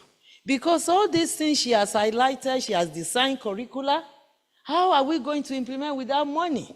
So a fusion between the organized private sector and the government departments that have this money. I'm talking about TED Fund because at the time, I've had to visit them in Abuja to say, please, part of this money, why don't we redirect it to just building in the tertiary institutions? If a foundation is faulty at the primary level and secondary level, and we leave this huge gap to just go to look at the tertiary level, I think that's a mismatch. And I'm happy the VC from Unilag is already saying we will partner with you. That is still coming back from part of the governance. And so please let us look into government department, tell them why they have to put money in this sector and improve the lot of our teachers. Thank you. Thank you. So much. Okay, Joy, I will reluctantly take one more, but deal with that then. Thank you so much. Very useful recommendations. And thank you for establishing the fact that we need strong collaboration with government. We have another question right here. We have quite a number of questions, actually. I'll reluctantly take one more. The chairman has told me we need to end this in time. A comment, a question, a comment. Mr. Bing, comment. Thank you very much. I want to start by congratulating my dear sister, Mrs. Shofora, the Upskill Educational Initiative. And I have decided to get up to speak on behalf of educators. I'm a teacher by training, and I've trained teachers for well over 20 years. I've been a teacher for over 50 years. So when we're talking about teaching or educational sector, we are looking at the teachers. Just as my Vice Chancellor, I should say congratulations to you also for the speech well delivered and for speaking on behalf of teachers. We have a Faculty of Education in many universities. We have one in the Faculty of Education, and I was a former Dean of Education. And people are not talking about the products that we bring out. How do they come in? My Vice Chancellor has mentioned that. You know, by the time students come in and look at their background, when many cannot even speak good English, and you have students who come in without wanting to study education. So invariably, they don't want to teach. For instance, there was a course I used to take for beginner educators. That's the title of the course, the Faculty of Education. Usually it's a general course, about 400 students would attend that class. And I used to start by asking a question. So at the end of your training in this faculty, in this university, what do you want to do? Rarely will you get anybody who will say, I want to teach. Yes. I said, what do you want to do? Oh, tell us better opportunities in the banking sector, in the company. I said, but you are in the Faculty of Education. So what do you want to do after your 4 years training here? They don't want to teach. So you have to look at issues. Why students, young people don't want to teach. And we should address such issues. You know, the chairman or the keynote speakers addressed it. That we need to motivate them. People look down even on teaching as a profession. And teachers, when there was an advice some time ago, they said the landlord was looking for people to rent houses. I said, it's not available for teachers. Teachers need not apply. And you want people to be happy to go into teaching. We introduced something when I was Dean of Education at the University of Lagos, that people who make education first choice should be considered once they score above 200. When the times pass, it's only students who did not get admission into other faculties. Then they say, go and try education. So they go in there without the interest. They don't really want to teach. They just wanted a university degree, even now. But the line of my own, I'm a counselor, the line of my counseling is that go in first and have a degree for what you want, or whatever they give you, whatever you have the ability to study. Go in there and be the best. Then you can go for a second degree.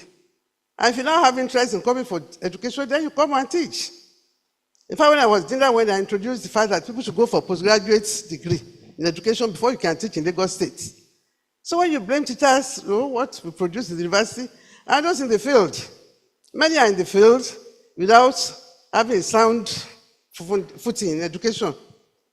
And please, we don't have colleges of education again. It's being phased out in Nigeria. I was going to give that information. Most of the colleges of education are now being upgraded to university. You have the University College of Education now in Ekpe, instead of the College of Education. So people now want university degree. And if you was going for it, after completing the degree in education, people should be encouraged, motivated. When they have good job offers and their pay, it's compared favorably with other people in other sector, then people will be happy to stay in teaching. Thank you. Thank you very much. I'll take one more, just for the last one from the gallery, and Joy, it will be over to you. And just before you speak, and just before then, I just want to make a little comment. Throw a question out there. Must we learn in English? Must we learn in English? Because you find that we go to different parts of the country, and if you can teach in the local language, the children can learn. You want to learn, but it's not the challenge of having to learn in English before you can learn. So that's just a point that I've got to appreciate.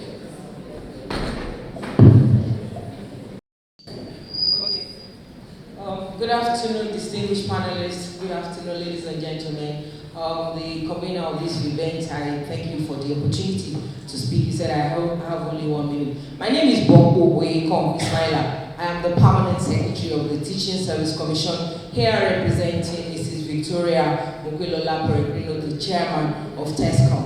So it will be a disservice to Mr. Governor, Mr. Babajide Olusola Sanwo-Olu, to know that I sat down here and I cannot put up a defense in respect of Lagos State government. No, ma'am. It's just a comment. Mine is a comment, it's not a statement. I just want to share some information and innovation that we do in the state government. Mrs. Adefisayo, you are a very known face and you are part of this, of the administration and educators in Lagos State, and we are very proud of what you are doing, what you have done and what you keep doing. And we also appreciate what every educator in the room is doing. Mine is just to say that the Lagos State government is different.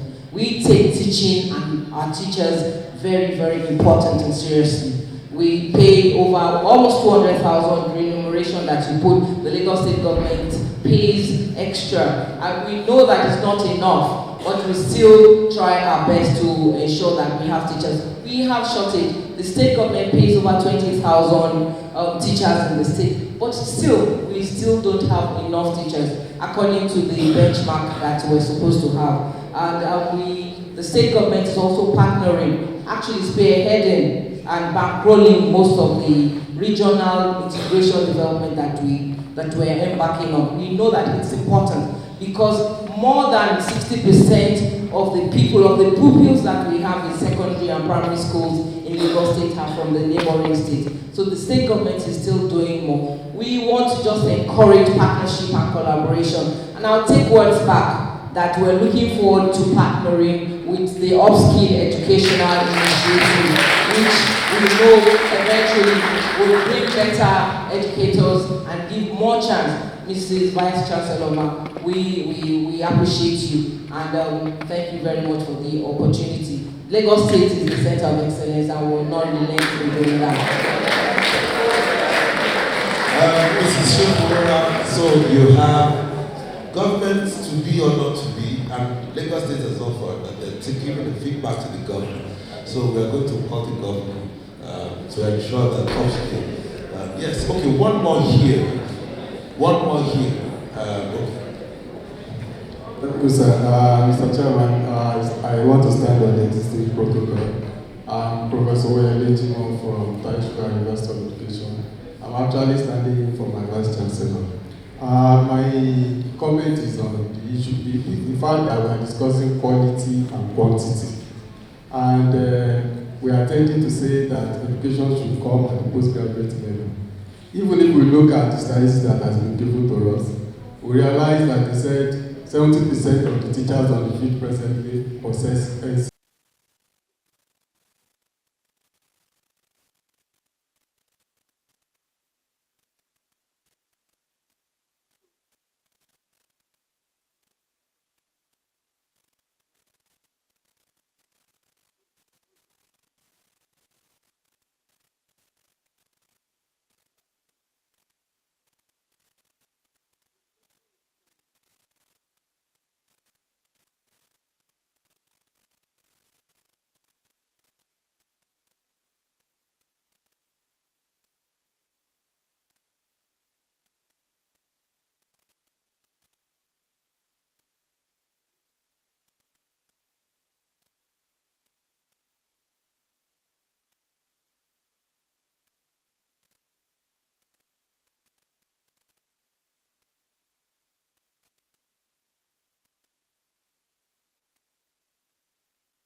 So my question is, what's a way to review this curriculum so that at least we can have 21st century? I don't even call it 21st century, I call it ES century teachers. Thank you.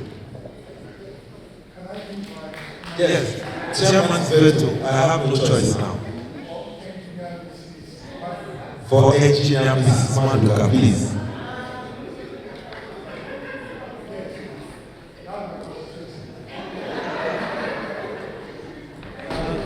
Can I answer the question and then you I was almost taking my arm. Really. Congratulations, this is United University. Ladies and gentlemen, I won't follow through now, as an engineer, I thought I should have my own intervention. Because educator, yes, everything. It's okay, but first of all, Lagos State, you still have the inspectorate division in your Ministry of Education. Let's start with that. Whether at the federal level or at the state level, I'm not sure, because inspectors are supposed to even, certify some of these schools. How far are they going? These days, everything is so corrupted that by the time an inspector gets to school, an envelope is waiting for him. Yes. So this is also one of these. By the way, my own involvement is actually in the development of skills. I belong to the Nigerian Academy of Engineering, and we had a pilot project Yaba Science and Technical College. And we found that the equipment in those laboratories, some of them were over 50 years old. And therefore they were out of any use anywhere in the world.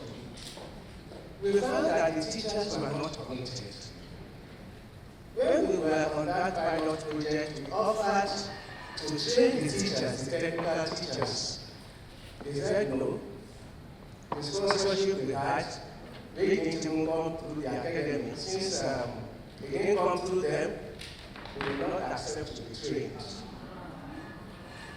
So we have a lot of problems in this country that anywhere somebody like me can propagate it, we should let it be. All over the world, their skills are being developed. All the things that the keynote speaker listed are being developed, but not in Nigeria.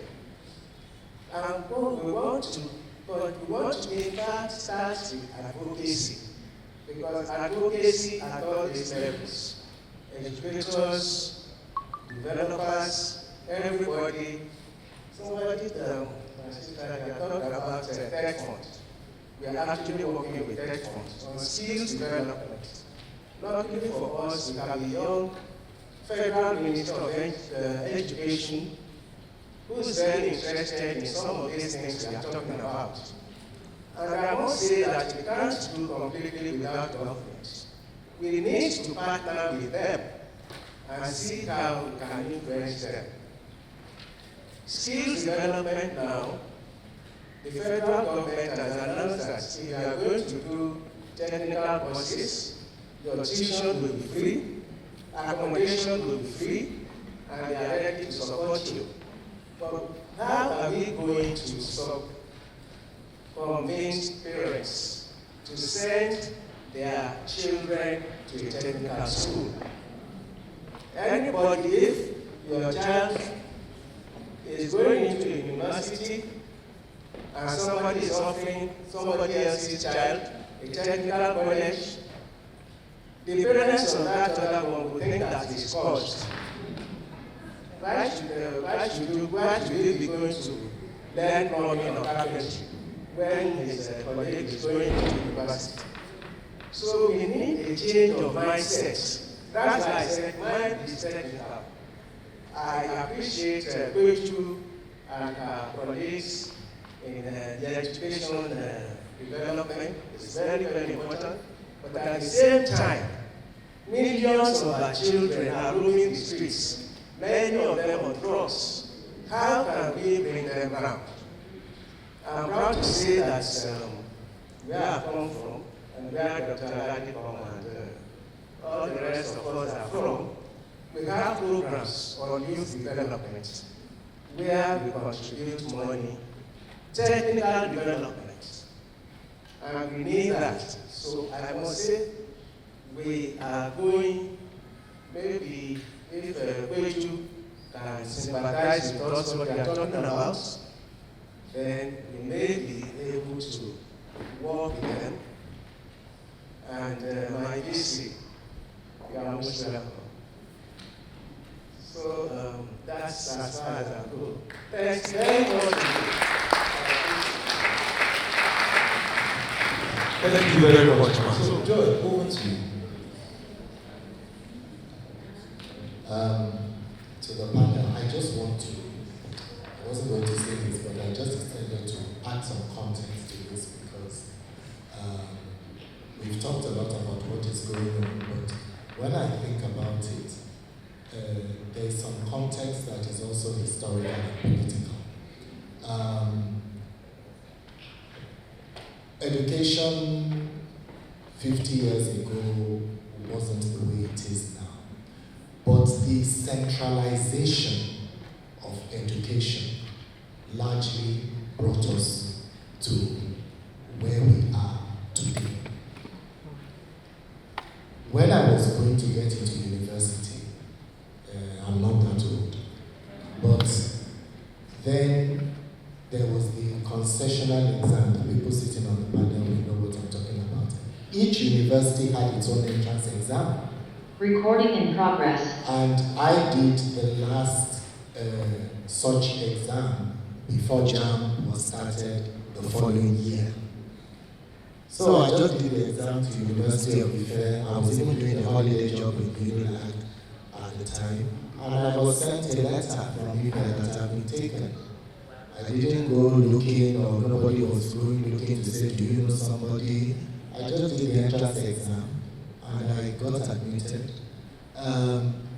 So universities had autonomy then, which progressively became lost. So as the VC was talking about, or somebody was talking about the quality of entrance, yes, I think the VC was talking about the quality of entrance, which they now introduced the UTME to correct, which of course had a lot of pushback, because the obvious implication of that is that many people, unfortunately, maybe profiled from certain areas that have become disadvantaged, would not be able to get in as easily. So what you find when you see common entrance or JAM is that you see a preponderance of higher scores from certain areas, and such children cannot get in. And you are looking, but people from other areas with barely any scores can get in. So this federal system, as far as education is concerned, is not working. That's the truth. So the unity schools have done a lot and all that, but this centralization and forcing everybody to the same level is not good at all. So it's a political question, I know, and it's not going to be solved here. But if we don't, many of us are highly placed people, there is NESG, so maybe some of these platforms can at least begin to introduce this. It's a very difficult question or issue to talk about politically. But at the end of the day, we're still going to keep having the same things. That's my own contribution. Thank you. So, Joy, can you synthesize all this with the panelists? I know Mr. Phillips was going to answer a question before. You were answering a question before you. Okay, so. Thank you very much. Please, a round of applause for yourselves. I think that what this tells me is that we're all very passionate about education, and clearly it's because of where we come from. Many of us here are teachers actively in the classrooms, lecturers whom sitting beside here, policy makers, and I think that this makes for a very rich conversation. One of the things that is really outstanding for me in this conversation is the need for us to all collaborate. As we started off, just really establishing how urgent this problem is. It's not work that can be done by one stakeholder, one person alone, not even Upskill Education Initiative. And I'm just glad to see the many interests that are standing up here today to say they want to contribute and be part of the work. I enjoin every one of us to keep, being part of this. I think that there are many myriad of opportunities for us to really lead change in our own sphere of influence, just like we have Mr. Tipesayo who has told us here too.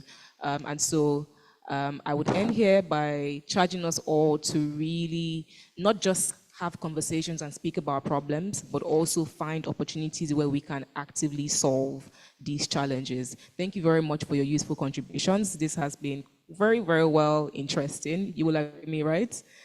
Great. Thank you so much. And I'll hand over to our founder, who will take it up from here. Yes, thank you very much, Joy. A round of applause for her and the panelists. And I will call on Mrs. Pejusho Foora to give us the next steps for impact. Where do we go from here? We've had fantastic. And remember, ladies and gentlemen, immediately after this the vote of thanks, we'll be having discussions so there's networking. So please, we'll continue with the discussions.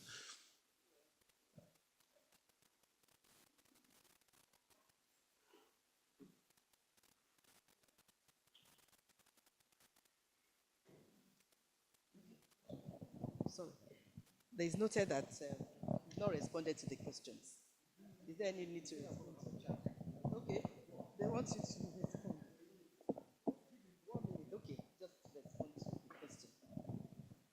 Okay, I think the question was about how to review. Yes, I was going to say that first of all, yes, let's start with upskill.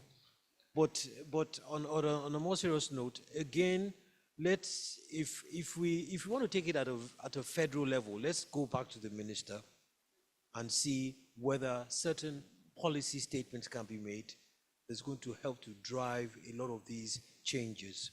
Sometimes you find that there's this situation whereby people are working in silos. It's a singular action on your part and not one in which you are trying to have a national impact. If we go and try and see the extent to which we can legislate certain things, then it means that it becomes law and we must follow a particular pattern and not left to the whims and caprices of anybody that's coming in from time to time. That's why I said, we need to have a more one-on-one discussion if you want to get a bit more specific about these things. But they are very obvious, and it's like, why aren't we doing it? But it takes the will, the decision, the intentionality of individuals to drive these things. And there's so many factors. It's a huge matrix of complexity, and we have to make up our mind which way we want to go. So we can have a chat on this afterwards. Thank you for the question. I just wanted to add that the NCE curriculum that you did 20-something years ago, you look rather young for that, but that's okay. 20-something years ago is not the one they're doing now. That's number one. Number two, the NCE curriculum is actually a much more robust curriculum than the BEd. Please pardon me. We recruit the teachers, we use them. We enjoy the NCE teachers more than BEd teachers. And that's the truth. You see that those of us in private schools who recruit both know that we enjoy them more. And a very good teacher is usually somebody who has an NCE and a BEd, because that NCE strengthens their pedagogy. The BEd, well, they can know physics and stuff like that, but the NCE has strengthened them as teachers. So I think that it's time for us to look deeply into these things and harmonize it and ensure that we have a curriculum at bachelor's degree that is actually deep enough. I agree that we are not taking great graduates, but which comes first, the chicken or the egg? We have to get, which comes first, the chicken or the egg? Which comes first? The chicken or the egg? Without the chicken, there is no egg. Without the egg, there is no chicken. So that means that we have to go back, like Mr. Phillips has just said, there is God. To go back to the source of it all, we can't correct one item. We have to just have the holistic view. And please, I want us all to realize that Upskill has taken something. Let others do other things. What they have done is the curriculum. As for other parts and other, there are so many problems if we look at them. But let's focus on this one. If we get the teaching right, usually we'll get most things right. Thank you.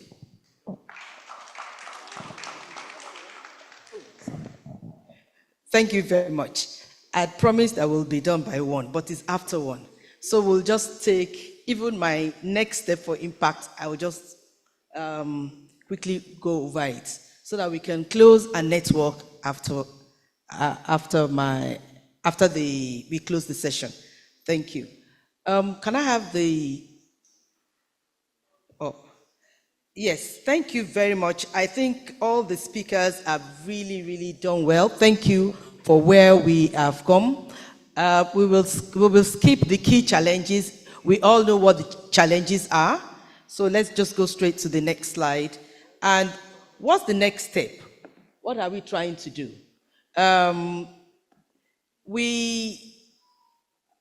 One thing that I realized is that the market, please move, yes, this is the next step for impact. We're looking to raise 100 million in the first instance.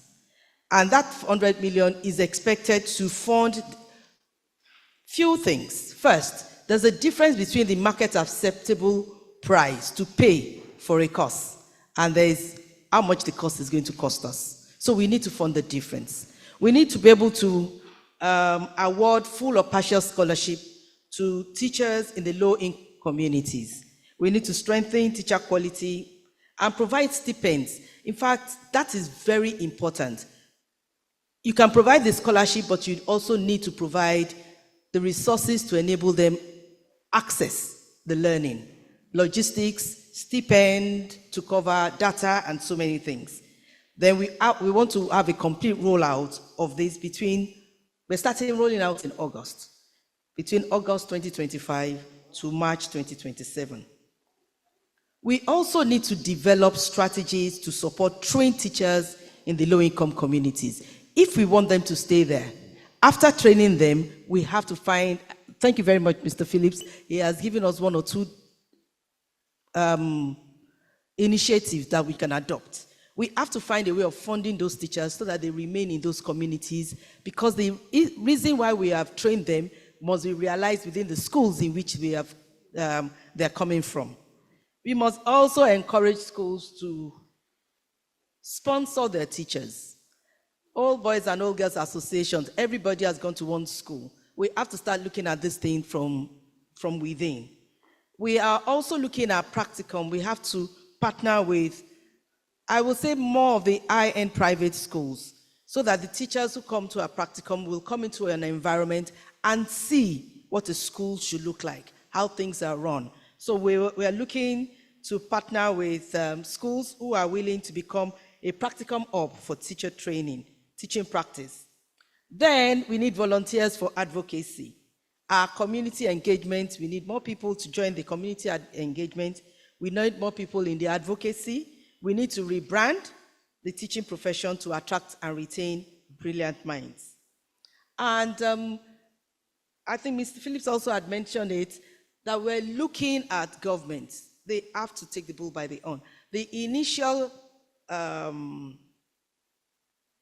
they must take leadership by providing the initial pool of trained teachers through the NYC scheme.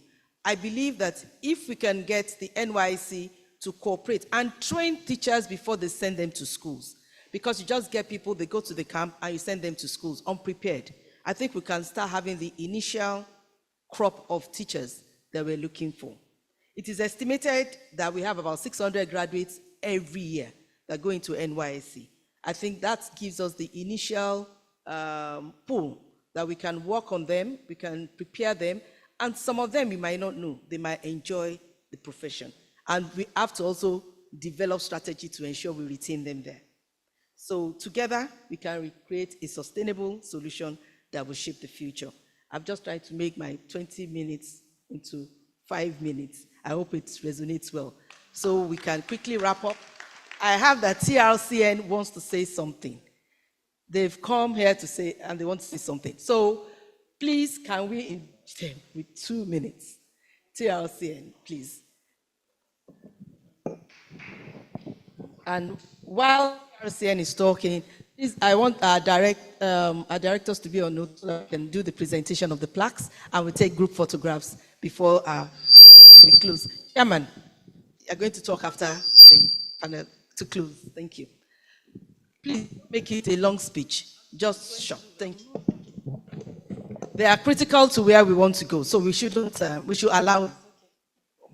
Good afternoon, everybody. Yes, please. I guess because of time constraint, I have my chief executive's address. It's quite, it's a bit long. So I just want to congratulate you, Ma. She would have loved to be here, but she couldn't make it. I want to congratulate you and wish you well in what you're doing in the educational initiative and all the developments that you're bringing into education. I wish you well, and I want to assure you of our support, the TRCN support at all times. Thank you very much. Thank you very much. And our warm regards to her. We will take the speech from you. We will send it to all our participants. Thank you. We will type it and send it to all our participants. Thank you very much. Mr. Chairman, please, sir. Immediately after that, we give her the, thank you.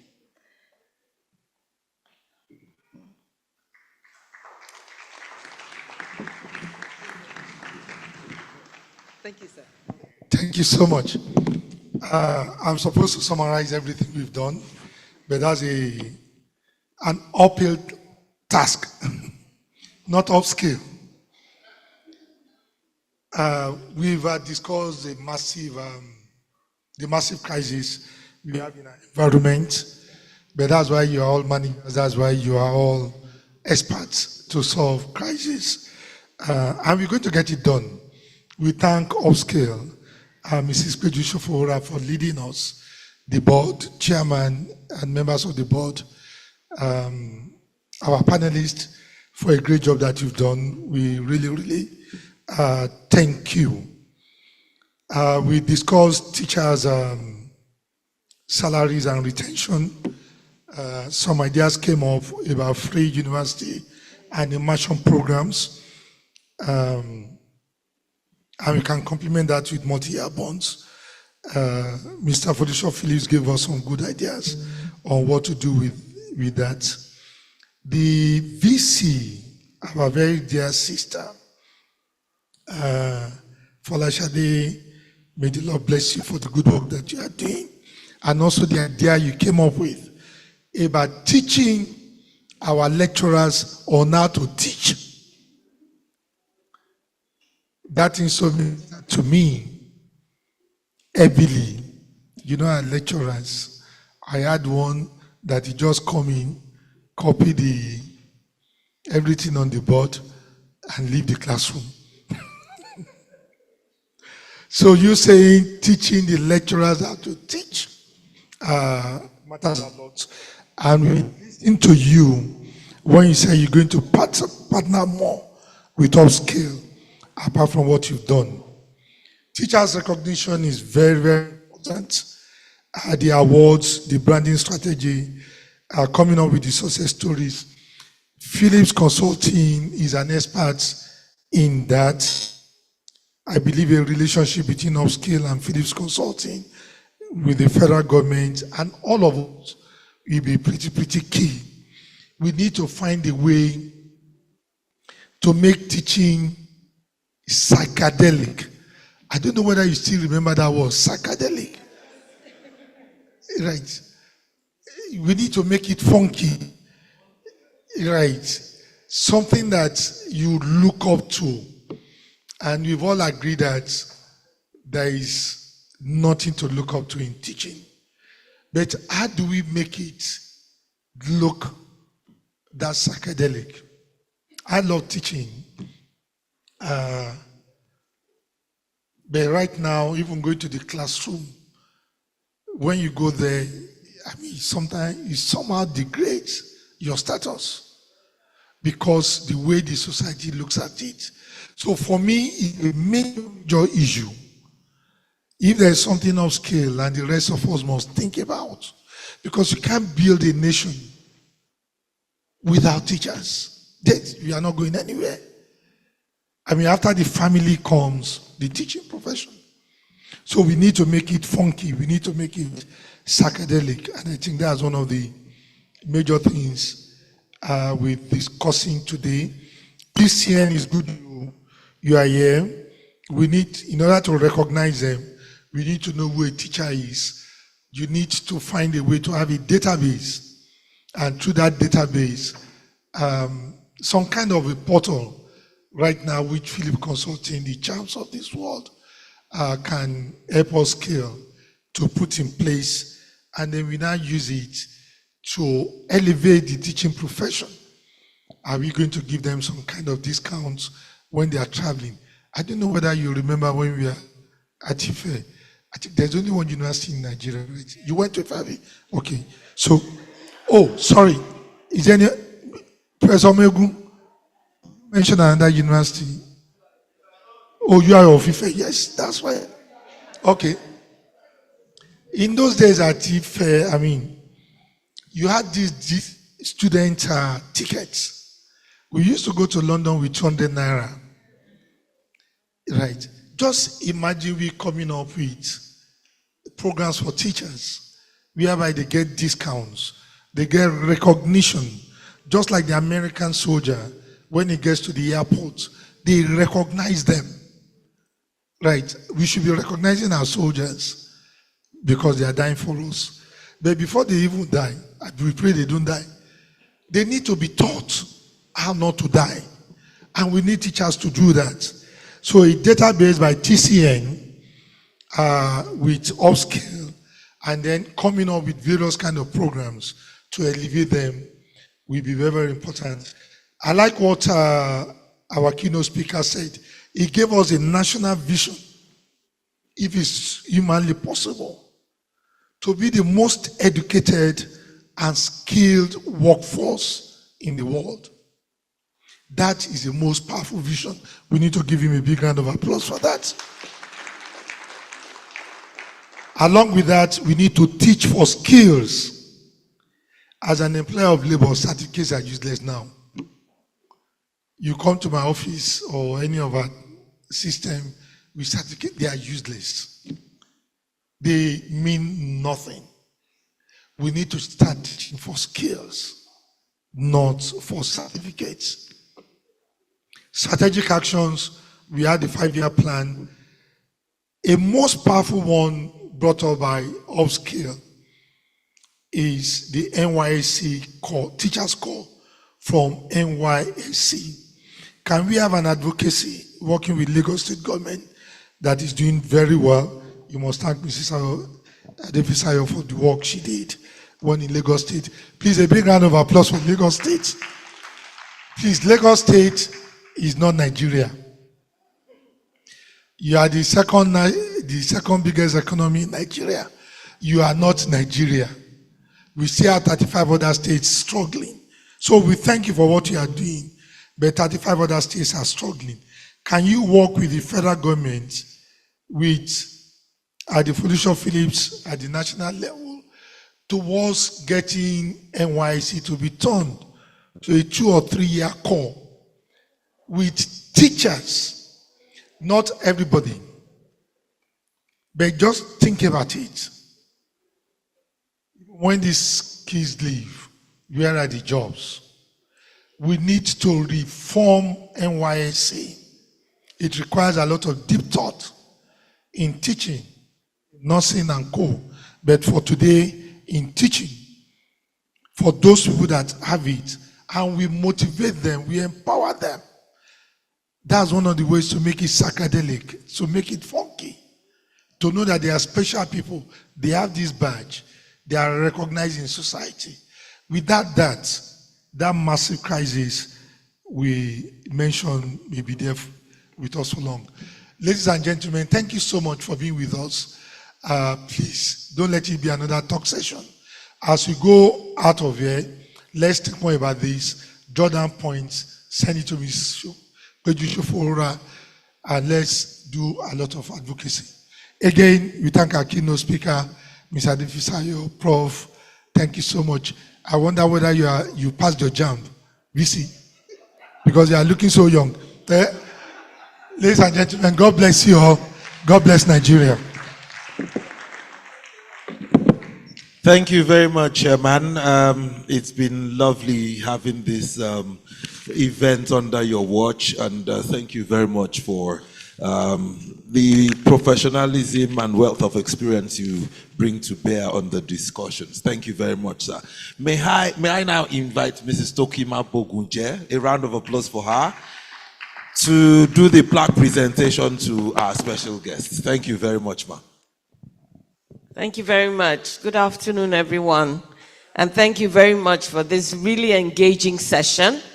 We're over time, so we apologize for that, but it's a sign of the passion that we all feel for this specific subject today. So on behalf of the board, can I have it? Can I have the plaque? Thank you. Thank you. So on behalf of the chairman, the founder and the board of Upskill Education Initiative, it gives me the greatest pleasure to recognize the role that our dear chairman for this occasion, Sir Demola Alade Komo, a man very dear to my heart, and someone with whom I have fought in the trenches of education for what, Demola? 30 years, I think, or something. That's not your age. Please, let's stand somewhere here so everybody can see us. Okay. So on behalf of Upskill Education Initiative, thank you so much for being chairman today. Thank you for your passion for the education sector. Thank you for everything you have done, that I know you've done, and that you're still going to do for this sector. Thank you. Thank you for your engagement.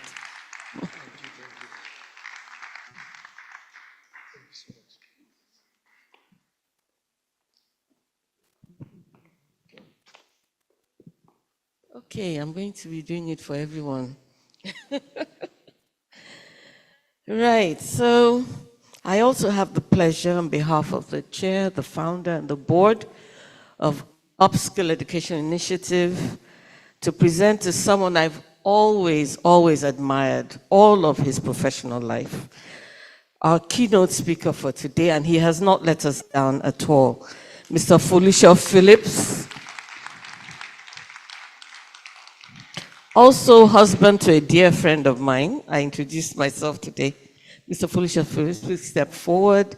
We thank you so much for your presentation today. It didn't let us down. And Peju and I were busy writing notes over there. There's quite a bit out of that we're going to be doing. Thank you so much. We look forward to partnering with you as well. Thank you for being here. God bless you. Thank you very much, Ma. Thank you. Please, may I have the chairman, Sir Demola Aladekomo, to make the rest of the presentations. Oh, sorry. Chairman of the board, Mr. Olafusi. Sorry, chairman of the board of Upskill. Sorry, we have two chairmen here today. Sorry, we have two chairmen. He's a bit confused. Thank you, sir.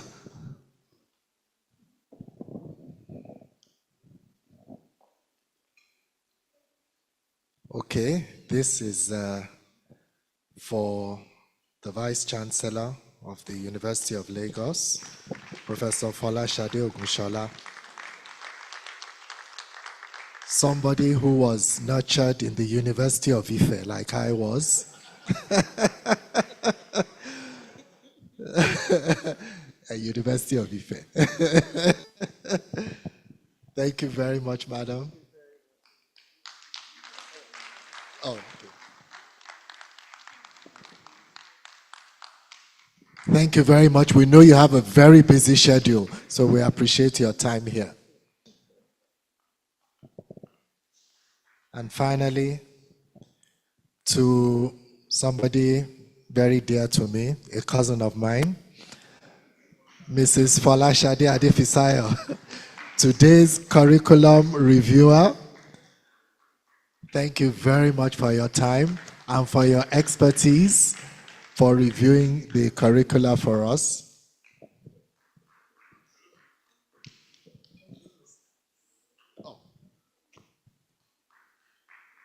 Yeah, she's my cousin and her mother is my godmother.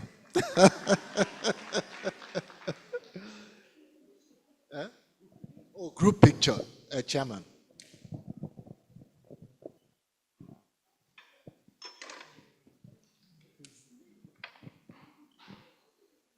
Mrs. Mabogunje.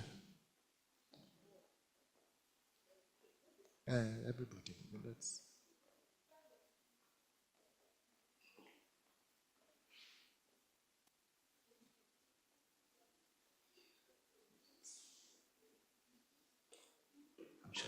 I'm sure your office is filled with those. I said, I'm sure your office is.